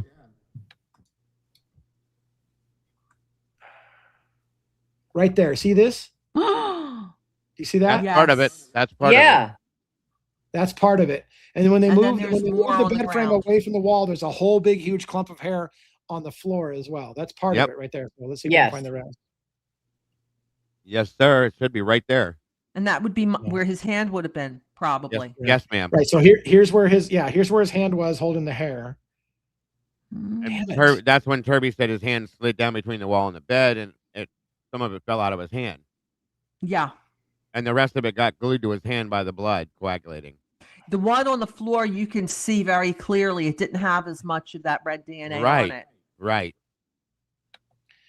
Damn it. Why is this so hard to find the clump? We've all seen it. It should have We've been all right seen in it. unison with It that should other be one. right in there. Wait. It's It right. is. It's It should probably have been hidden right right around there. south of where that can is. Yeah, it is like right within that group right Remember they re-released the batch. Yes. They had the batch up for a Yes. little bit, and then they freaked out because they showed an actual picture of the body. They showed Xana's body on the ground, and then they Mhm. freaked out and took it away, and they republished it. So maybe this is part of the republished set. Yeah, but I'm not on the right computer. I have it actually downloaded. They can't suck it back from my computer. Oh my God, Becky! Look at her butt. Okay, hold on. Anyways, If you guys find it, let me know.